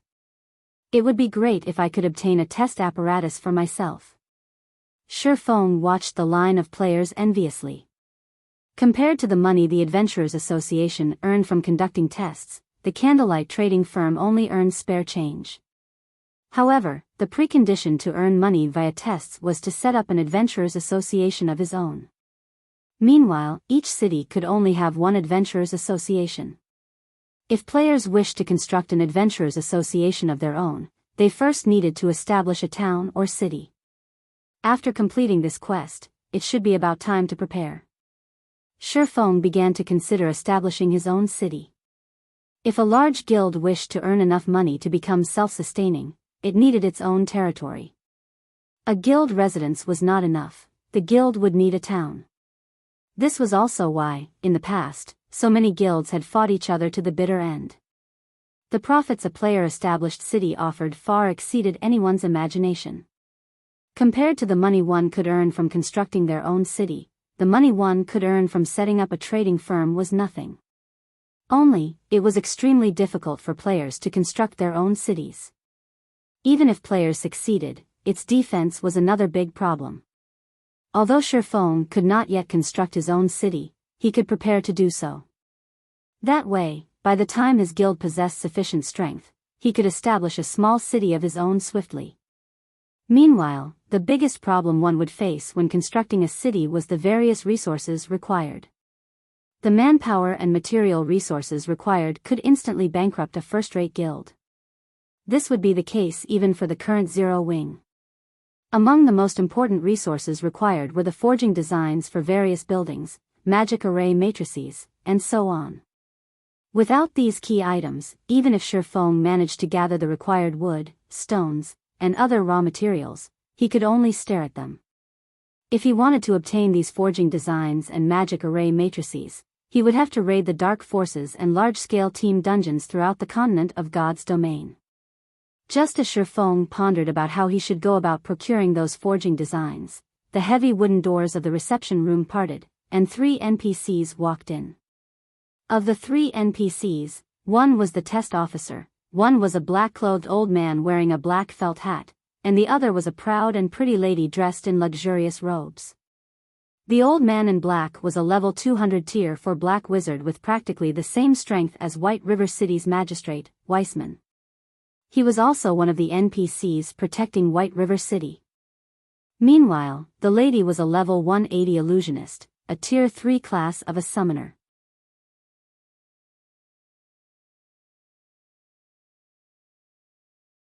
Chapter 571, Taboo. Both the tier 3 illusionist and the tier 4 black wizard were NPCs at the very top of White River City. With both of these great characters going out of their way to come here, one could see just how much importance the Adventurers Association was placing on Anna. "Who's the one who achieved an SSS rank?" the black wizard Glyn asked. "Association Master, Miss Anna has earned that rank," the test officer hurriedly said. Glyn's glowing green eyes immediately began to size up Anna, who stood behind Shifeng. Although Glyn's actions held no ill intent, Shifeng could still feel an immense pressure from his gaze, his movements growing sluggish as a result. If Shifeng, a tier 1 player, reacted in such a way, the pressure that an NPC, who had yet to become an adventurer, felt would be even greater. Yet, Anna showed no reaction, as if she had not felt the pressure from Glyn at all. "Sure enough, your concentration is extraordinary," the black wizard Glyn laughed, satisfied. "We haven't had a talent in White River City for many years now. I didn't think that the next one would be so extraordinary. Irene, I'll leave this little lady in your care. You are the strongest summoner in our White River City's Adventurers Association. If you fail to guide her properly, I will find you. Association Master, please rest assured. I will nurture Anna with every resource I have," the tier 3 illusionist Irene said, chuckling. "All right, show this little lady around the association and familiarize her with the place for now." Glyn nodded as he caressed his white beard. He then looked at Shifeng, saying, "You must be the brat who recommended the little lady, right?" Shifeng nodded silently. The high-tiered NPCs of God's domain all possessed extremely high intelligence. As for Glyn, the association master of an adventurers association, he possessed intelligence that far surpassed even ordinary humans. Moreover, he also wielded immense authority in White River City. A single word for him could end Shifeng's career here. Hence, before such an NPC, Shifeng had to maintain a certain degree of humility. If he dared to act conceited in front of an NPC like Glyn, he would suffer for it. In the past, only after countless players had gone down that route had they understood the importance of propriety. Since you have introduced such a genius to White River City, as the association master of White River City's Adventurers Association, I will not be stingy with you. Since you are a tier 1 swordsman, this item should suit you. If you can master it, you will face fewer hardships on the road ahead, Glyn said as he took out a gray book surrounded by an ancient aura. The word Taboo graced the bottom right corner of this old, gray book. Taboo skill. Shifeng was stunned. There were many skills in God's domain. However, a majority of them were ordinary skills, their might was only subpar, and they could not increase a player's combat power significantly. Only those rare skills could impact a player's combat power. For example, the skills Shifeng had learned, such as Thundering Flash and Thunder Flame Explosion, were rare skills. These skills allowed a player to fight an enemy that was slightly stronger than they were. Meanwhile, sure-kill skills were stronger than rare skills. These skills had the ability to instant-kill players of the same level, changing the tide of battle. One such skill was Shifeng's Flame Burst. However, there was an even more powerful type of skill that could allow players to threaten enemies that were stronger than themselves. This type of skill was known as a Taboo skill. The gray book Glyn had just revealed was a skill book for a Taboo skill. A Taboo skill even allowed players to challenge enemies of a higher tier. The instant Shifeng received the gray book, he inspected it. Instant Strike, Tier 2 Taboo skill. Utilizing the power of thunder, instantly move in front of the target. For the next 3 seconds, attack speed increased by 500%, and each attack will deal 400% damage to the target and inflict the serious numbness effect. Instantly kill targets below 20% HP. Cooldown, 1 hour. Class restriction, Swordsman. Isn't he a little too generous? He actually gave me a Tier 2 Taboo skill. Shifeng was slightly surprised after reading the item description. Taboo skills were different from other skills. They did not require proficiency to upgrade, and players of any level could learn them. Only, one needed to fulfill certain conditions before they could learn them. Taboo skills were also categorized into different tiers. Tier 1 taboo skills were the most common, and only players who were Tier 1 or higher could display their maximum potential. The effects of a Tier 1 taboo skill could rival even an ordinary Tier 2 skill. Tier 2 taboo skills were slightly rarer, and only when players obtained their Tier 2 classes could they fully display the skill's might. Their effects could rival a Tier 3 skill. Tier 3 taboo skills were extremely rare, and only a few players would actually get the chance to learn such a skill. However, any Tier 3 players who learned such a skill would struggle to find a worthy opponent among players of the same tier because a Tier 3 taboo skill was just as strong as a Tier 4 skill. Even a Tier 4 player would lose over half of their HP, not to mention Tier 3 players. As for Tier 4 taboo skills, their rarity could rival even legendary items. Tier 5 taboo skills were little more than legend. If a Tier 5 player grasped such a skill, they could even pose some threat to a Tier 6 God-ranked player. Hence, one could just imagine the rarity of a Tier 5 taboo skill. Based on Shifeng's knowledge, there had only been a single person who had learned a Tier 5 taboo skill throughout the entire God's domain in the past. Back then, that person had become the most powerful player below Tier 6 God-ranked players, as there was no Tier 5 player capable of defending against that person's Tier 5 taboo skill. In addition, that person's skills and equipment were top-notch in God's domain. Hence, he had been publicly acknowledged as the number 1 player beneath Tier 6. Currently, players' average level was only slightly over level 20. The majority of players in God's domain had not even obtained their Tier 1 classes yet. Meanwhile, Shifeng had obtained a Tier 2 taboo skill. Even if he did not possess any level or equipment advantages, with this Tier 2 taboo skill, it was still possible for him to instant kill any enemies that were Tier 2 or below. Even if he couldn't kill them instantly, he could still inflict heavy damage. If he factored in his level and equipment advantages, as long as he managed to grasp this taboo skill, he would stand at the very peak of all Tier 2 classes. It was the same even if he stood against an NPC. Of course, God's domain was fair. If one wished to obtain great power, they first needed to pay the appropriate price. Although taboo skills could increase a player's strength, the learning processes of taboo skills and ordinary skills were different. Taboo skills could not be learned by the click of a button. One needed to train with a taboo skill. That's right, they needed to train. Players were required to learn the movements recorded in the skill book, and at the same time, fulfill the book's learning requirements. Most importantly, one needed to achieve a completion rate of 90% or above to learn the taboo skill. Moreover, the higher a taboo skill's tier was, the more difficult it would be to learn it. Some taboo skills were so difficult that even expert players could not learn them. Hence, many players who had obtained taboo skills had complained about this in the past.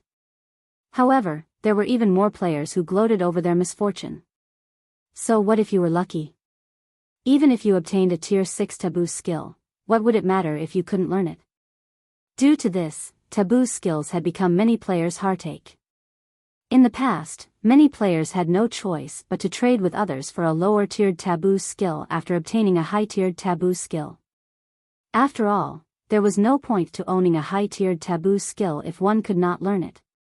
Fortunately, it is only a Tier 2 taboo skill. If it were a Tier 3 taboo skill, I would have no choice but to treat this thing as a decoration. Shifeng was very satisfied with the taboo skill Instant Strike. As long as I learn this, I will have a much easier time when I go to the Dark Denver. In the past, the most powerful taboo skill Shifeng had learned was a Tier 3 taboo skill. However, the price and time required for learning one were simply too high. The conditions were not something players at his current level could meet. However, even a Tier 2 taboo skill was extremely difficult for current players to learn. Other than the fact that only Tier 2 classes or above were capable of displaying the full potential of a Tier 2 taboo skill, Tier 2 taboo skills were labeled as Tier 2 because Tier 2 or higher players had a much easier time learning them. In the past, many Tier 3 players had only managed to learn a Tier 2 taboo skill after a lot of struggle. One could just imagine how difficult it was to grasp a taboo skill. Soon, Shifeng left the Adventurers Association. Currently, Anna was still a classless NPC. She would have to spend the next week building her foundations to become an adventurer. Naturally, Shifeng would not wait inside the Adventurers Association for an entire week. First and foremost, he needed to learn the taboo skill Instant Strike. After Shifeng returned to the candlelight trading firm, without hesitation, he entered a private lounge and began studying the skill book. I wonder what the conditions are. Hopefully, they won't be too harsh.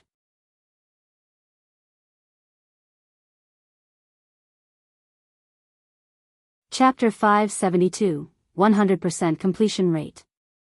Inside the quiet private lounge, Shifeng impatiently opened the thick and heavy skill book. The moment Shifeng flipped to the first page of the book, the sound of a system notification rang out by his ears. System, do you wish to bind and learn this skill book? Reminder, skill book cannot be traded once bound. Shifeng immediately chose to bind the skill book to himself. In the past, many players had bound a taboo skill to themselves without knowing the difficulty of the taboo skill they were about to learn, afraid that the taboo skill would suddenly grow legs and run away. However, such a rash decision had filled many players, who had obtained high-tiered taboo skills, with deep regret. However, the taboo skill Shifeng had right now was only Tier 2. Even if he failed to learn it now, he could try again once he became a Tier 2 class. He would not waste this valuable taboo skill. After binding the skill book, the contents of the book finally appeared. Shifeng promptly began studying one word at a time. Inside the skill book, other than some texts and pictorial introduction, there was a holographic video depicting the use of Instant Strike, which allowed players to grasp the techniques required to activate the skill quickly. Taboo skills in God's domain were similar to the spells used by magical classes in which they were very strict about their use. When magical classes cast a spell, incantations and hand gestures were of the utmost importance, particularly when tracing runes. Only when these actions reached a certain completion rate could magical classes display great power. Taboo skills were the same. These skills relied heavily on the accuracy and fluency of the player's footwork, body movements, and attack patterns. Even the slightest mistake could result in a failure to activate the taboo skill. Compared to casting spells, players were required to have far more delicate control over their own bodies. They needed a clear understanding of each and every motion that was involved.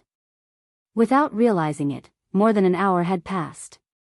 Currently, Shifeng was only halfway through the skill book. Any ordinary person would have long since begun to practice the taboo skill.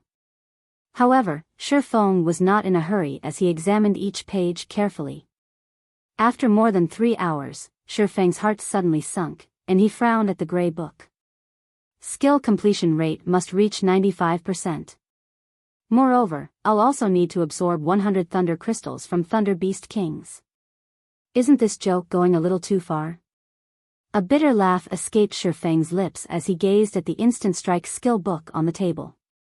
Although he had known that a Tier 1 class could not easily learn a Tier 2 taboo skill, he had not expected the difficulty to be so high. Shifeng had learned a few taboo skills in the past, so he was quite knowledgeable on the topic. Tier 1 taboo skills normally required players to achieve a 90% completion rate. To ordinary players, this alone would prevent them from ever learning a Tier 1 taboo skill. Even experts would require long periods of bitter training to achieve such a high completion rate.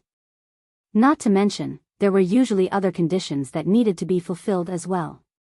Tier 2 taboo skills normally required a completion rate of 93%. Only at Tier 3 would a taboo skill require a 95% completion rate.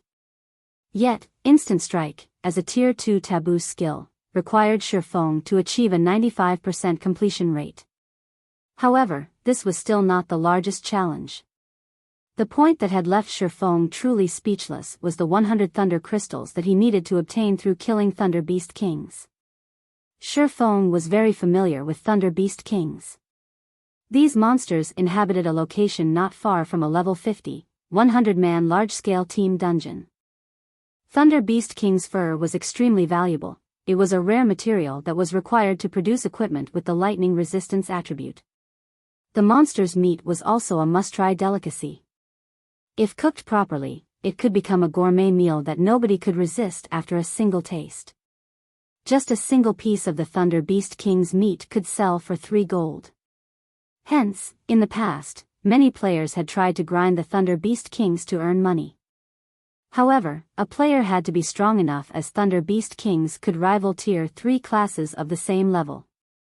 Even the weakest Thunder Beast King was a High Lord, while the majority of them were Great Lords. Even a large guild had to pay an unimaginable price if they wanted to kill a field Great Lord, not to mention independent players. Meanwhile, Thunder Crystals were treasures that the Thunder Beast Kings hid within their bodies. However, the drop rate was not 100%. Instant Strike required 100 Thunder Crystals. Even if Shifeng sold off Zero Wing, he could not purchase so many Thunder Crystals. Shifeng was also only level 32 at the moment. He was still a fair distance from reaching level 50. The difficulty of learning Instant Strike could already rival a Tier 3 taboo skill. The skill was definitely at the peak of Tier 2 taboo skills. Am I going to give up like this and complete my quest first? Shifeng muttered, feeling somewhat disappointed. The epic quest Darkness Descends was not easy. It was especially true for the Dark Denver. It was a demon's nest. There would definitely be plenty of extremely powerful monsters waiting for him. If he could learn a taboo skill, it would undeniably increase his chances of completing the epic quest. If he failed the quest, he would have to face the wrath of a Tier 4 Great Demon. With his current combat power, even a Tier 3 demon could kill him easily and take over his body, much less a Tier 4 Great Demon. That need only flick its wrist to turn him into ash and dust. When Shifeng reached the final page of the skill book, he discovered that there was another paragraph of text. If skill completion rate reaches 100%, one can call forth heavenly thunder into one's own body 100 times, stimulating the power of the taboo skill without needing the aid of the Thunder Crystal's power. Shit! Skill completion rate of 100%? Are you kidding me? Originally, Shifeng had thought that he still had a trace of hope. After reading the completion rate requirement, however, he nearly spat out a mouthful of blood. Even his past self had never achieved a 100% completion rate on any skill. Rumor had it that only Tier 5 taboo skills required a 100% completion rate. However, how many people in God's domain were actually capable of learning a Tier 5 taboo skill? Forget it. I should just head to the Dark Den for now. For the moment, Shifeng gave up on learning Instant Strike. This Tier 2 taboo skill was most definitely a prank from the Black Wizard Glyn. Shifeng then stored the Instant Strike skill book in his bag. He traveled to the bank and retrieved some tools and magic scrolls before activating the Tier 4 position teleportation scroll, teleporting to the Dark Denver. Suddenly, Shifeng transformed into a streak of white light that pierced the spatial crack that had appeared. As a demon's nest, the Dark Den was a carefully hidden location. Even if the armies of various kingdoms and empires tried to annihilate the demons, they would only find minions. The true great demons nurtured their underlings in their nests in secret. Hence, the various kingdoms and empires throughout the continent of God's domain had been helpless against demons all this time. At this moment, inside a dark cave, a spatial crack suddenly appeared near the cave's ceiling. In the next moment, a streak of light fell through the portal and landed heavily, creating a deep crater. This position teleportation scroll is a huge scam. Shi Feng frowned as he surveyed his surroundings. Shi Feng suddenly realized that he was surrounded by demonkins. The position teleportation scroll had dropped him right in the middle of a demonkin army. Demonkin, common monster. Level 40. HP 10,000/10,000. Shi Feng's sudden appearance immediately attracted the attention of many demonkins. The demonkins turned to Shi Feng, one after another, their pitch-black eyes containing endless malice. Their gazes alone were enough to instill terror, not to mention, their violent killing intent also took form, developing into a faint blood mist. Shi Feng had seen this blood mist before. If players were caught within its range, it would significantly dull their five senses. In God's domain, aside from having keen skills, one required powerful five senses to be considered an expert. However, now that Shi Feng was trapped deep within the blood mist, he could no longer rely on his keen senses.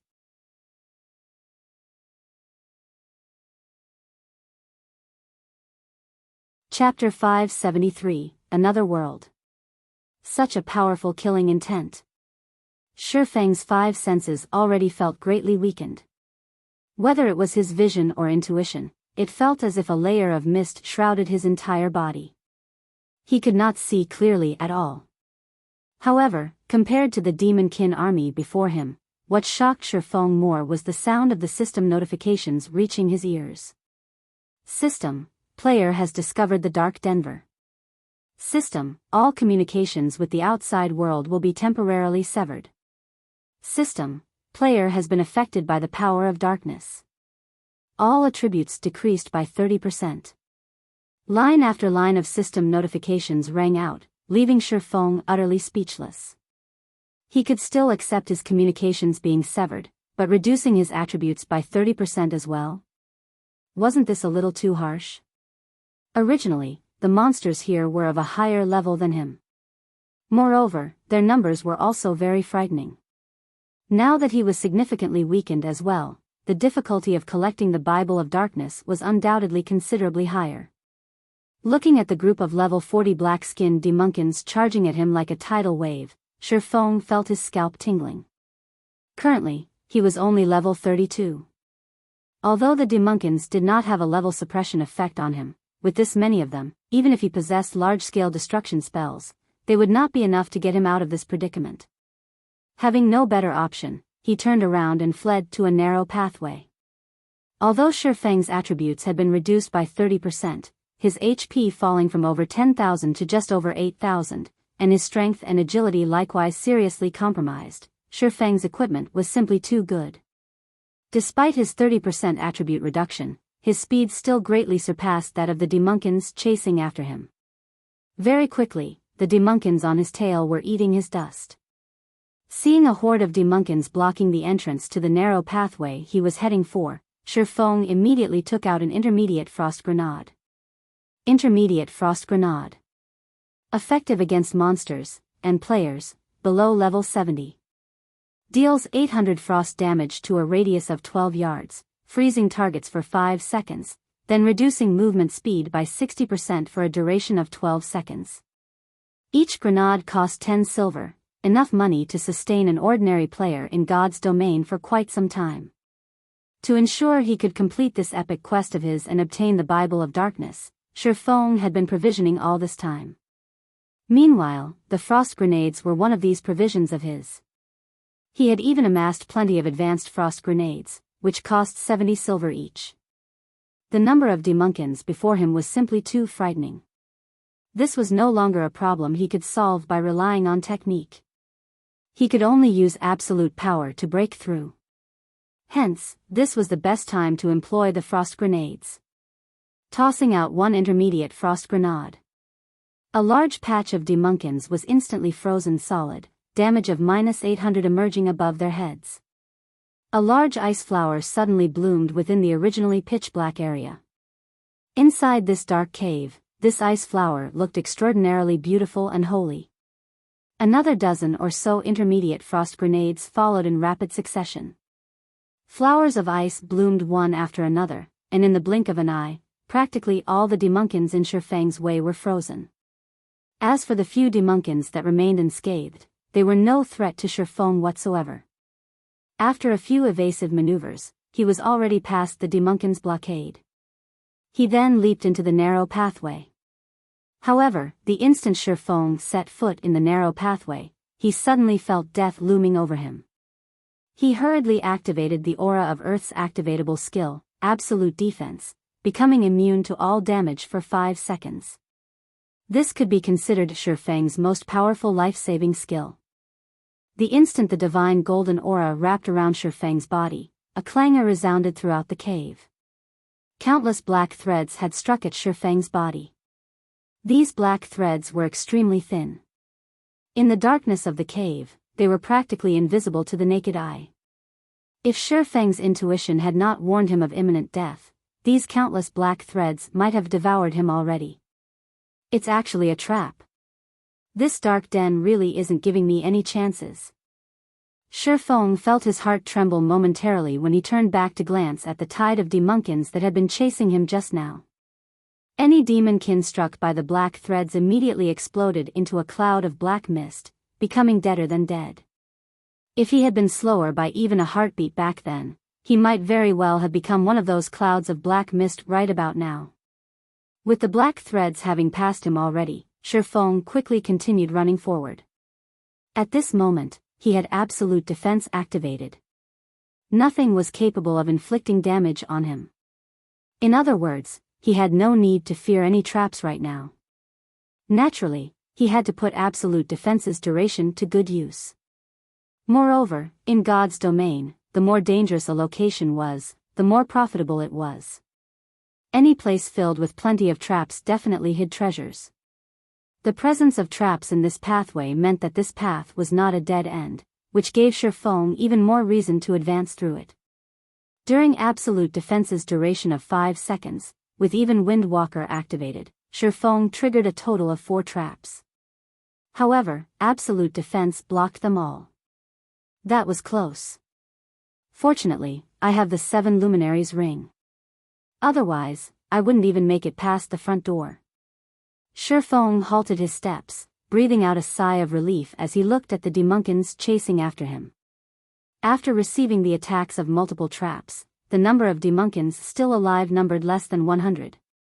Moreover, now that absolute defense's duration had run out, only death awaited him if he advanced rashly. Hence, he might as well deal with these demunkins in the meantime. Swinging the abyssal blade, Shifeng activated Skywheel Sword. Countless divine swords descended from above, immediately trapping these demunkins within the cramped space. Meanwhile, damages of over -3,000 and -6,000 points appeared over every demunkin's head. Right after that, Shifeng switched out the aura of earth for the aura of fire, then promptly cast Firestorm on these demunkins. A moment later, silence filled the poorly illuminated cave. Simultaneously, Shifeng's EXP soared. There was a difference of 8 levels between Shifeng and the demunkins. Even if the demunkins were just common monsters, the total EXP they gave was still plenty. However, at the end of the day, common monsters were still common monsters. They had dropped practically nothing at all. Following which, Shifeng patiently waited for absolute defense's cooldown to end before advancing down the pathway once more. By repeatedly running and stopping, Shifeng triggered an unknown number of traps before finally arriving at the exit of the narrow pathway. The instant he stepped out of the pathway, his eyes suddenly flinched. Why is there sunlight here? Shifeng wondered, unable to contain his surprise. His eyes had already adapted to the darkness of the cave. Now that he suddenly emerged into bright light, his eyes failed to adjust to the abrupt change, causing his vision to go bleary. Only after Shifeng had fully recovered did he begin surveying his surroundings. Tall mountains and flowing water. White clouds dotting the sky. Lush green forests that covered everything. How was this place a demon's abode? Even paradise paled in comparison to this place. What sort of situation is this? Shifeng turned around to look at the cave behind him. A layer of black film covered the cave entrance, and he could not see anything inside the cave at all, similar to how he had been unable to see anything outside the cave before. Did I exit from the dark den? No, that's not right. The system has not notified me that I have left the dark den. Moreover, my communication system hasn't recovered yet, proving that I have not left the dark den, and am in fact still inside the dark den. Shi Feng shook his head. He had little to no understanding of the dark den. All he knew was that Fantasy Extinguisher had completed this quest in the past and had brought immeasurable improvements to his guild. Fantasy Extinguisher had never mentioned anything about the dark den itself to outsiders, so Shi Feng naturally remained ignorant. Just as Shi Feng was sitting quietly by the cliff outside the cave, the sound of an explosion came from below the cliff. This should be an elementalist's flame spell, Flame Dragon's Roar, right? Shi Feng looked at the massive flame dragon soaring up from below the cliff. Unable to help his surprise, he muttered, "Is there an elementalist battling down below?"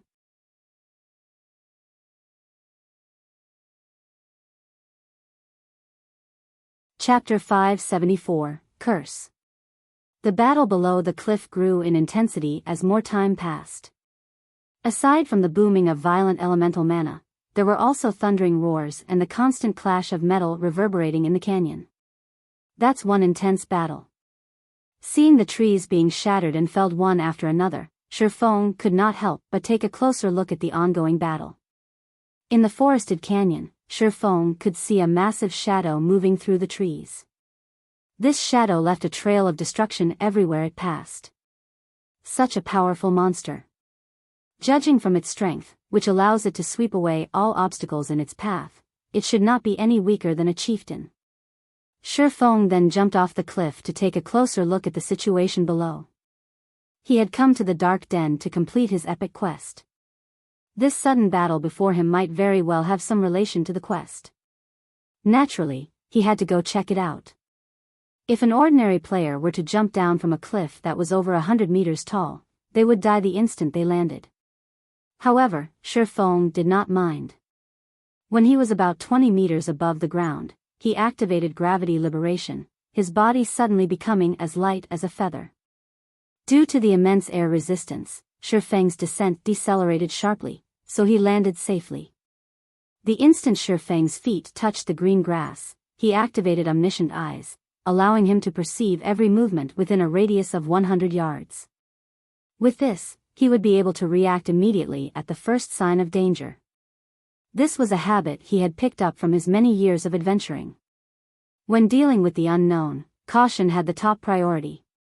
Moreover, he was currently in the dark den, a nest of demons. He needed to be even more cautious. Meanwhile, the battle happening a distance away continued to intensify, so much so that even the ground was shaking right now. When Shi Feng arrived at the battlefield, he discovered a giant black serpent over 50 meters in length swinging its tail around. With a single sweep, the serpent easily sliced apart a tree over 1 meter in diameter, leaving the surface of the cut as smooth as a mirror. With another casual swipe of its tail, the serpent split the ground, opening a deep gorge. Every one of the serpent's actions was capable of causing massive changes to its surroundings. Dark Magic Serpent, Dark Creature, Chieftain Rank. Level 42. HP 800,000/800,000. Meanwhile, fighting against the Dark Magic Serpent was a party of 6 players. Moreover, the players in this party were extremely powerful, with the average level of the party being level 29. Even in Zero Wing, only Blackie had reached this level. A level 29 shield warrior currently stood at the forefront, fending off the serpent's attacks, while 2 mages and a ranger bombarded the chieftain with a relentless stream of attacks. A druid and a cleric standing at the rear line were also continuously healing the shield warrior. For a time, the battle remained at a stalemate. Iron Wrist, be careful. It's using vicious venom, hurriedly reminded the ranger standing at the rear line when he saw the serpent's belly expanding. Relax. The shield warrior named Iron Wrist laughed, and instead of preparing to dodge, he took the initiative to charge at the Dark Magic Serpent. The Dark Magic Serpent opened its mouth and began spewing black mist into its surroundings. All vegetation that came into contact with this black mist immediately withered and turned into ash. In the next moment, the shield warrior rushing forward used shield bash on the serpent's abdomen, interrupting its skill and putting an end to the stream of black mist coming out of the monster's mouth. The black mist surrounding the chieftain began thinning out right away. However, the shield warrior was also poisoned as a result of his frontal assault, the skin all over his body turning pitch black. His HP started decreasing rapidly, losing 3,000 HP with each passing second. In the blink of an eye, the shield warrior's HP hit a critical level. Fortunately, the cleric of the party had long since been prepared for this situation. He quickly cast Detoxify on his companion, cleansing the serpent's venom just as it was about to deal damage for the third time. Meanwhile, the druid beside the cleric had also promptly cast Life Restoration, healing the shield warrior for over 2,000 HP, followed by a hot effect that recovered more than 300 HP every second, pulling the shield warrior out of death's grip. Meanwhile, angered at the interruption of its skill, the dark magic serpent swept its tail at the shield warrior. At this time, a golden arrow shot towards the serpent's tail. The instant the golden arrow collided with the serpent's tail, it transformed into numerous chains that tied the serpent to the ground. However, the dark magic serpent's strength was too powerful. In the blink of an eye, it shattered the chains binding it and resumed its attack on the shield warrior.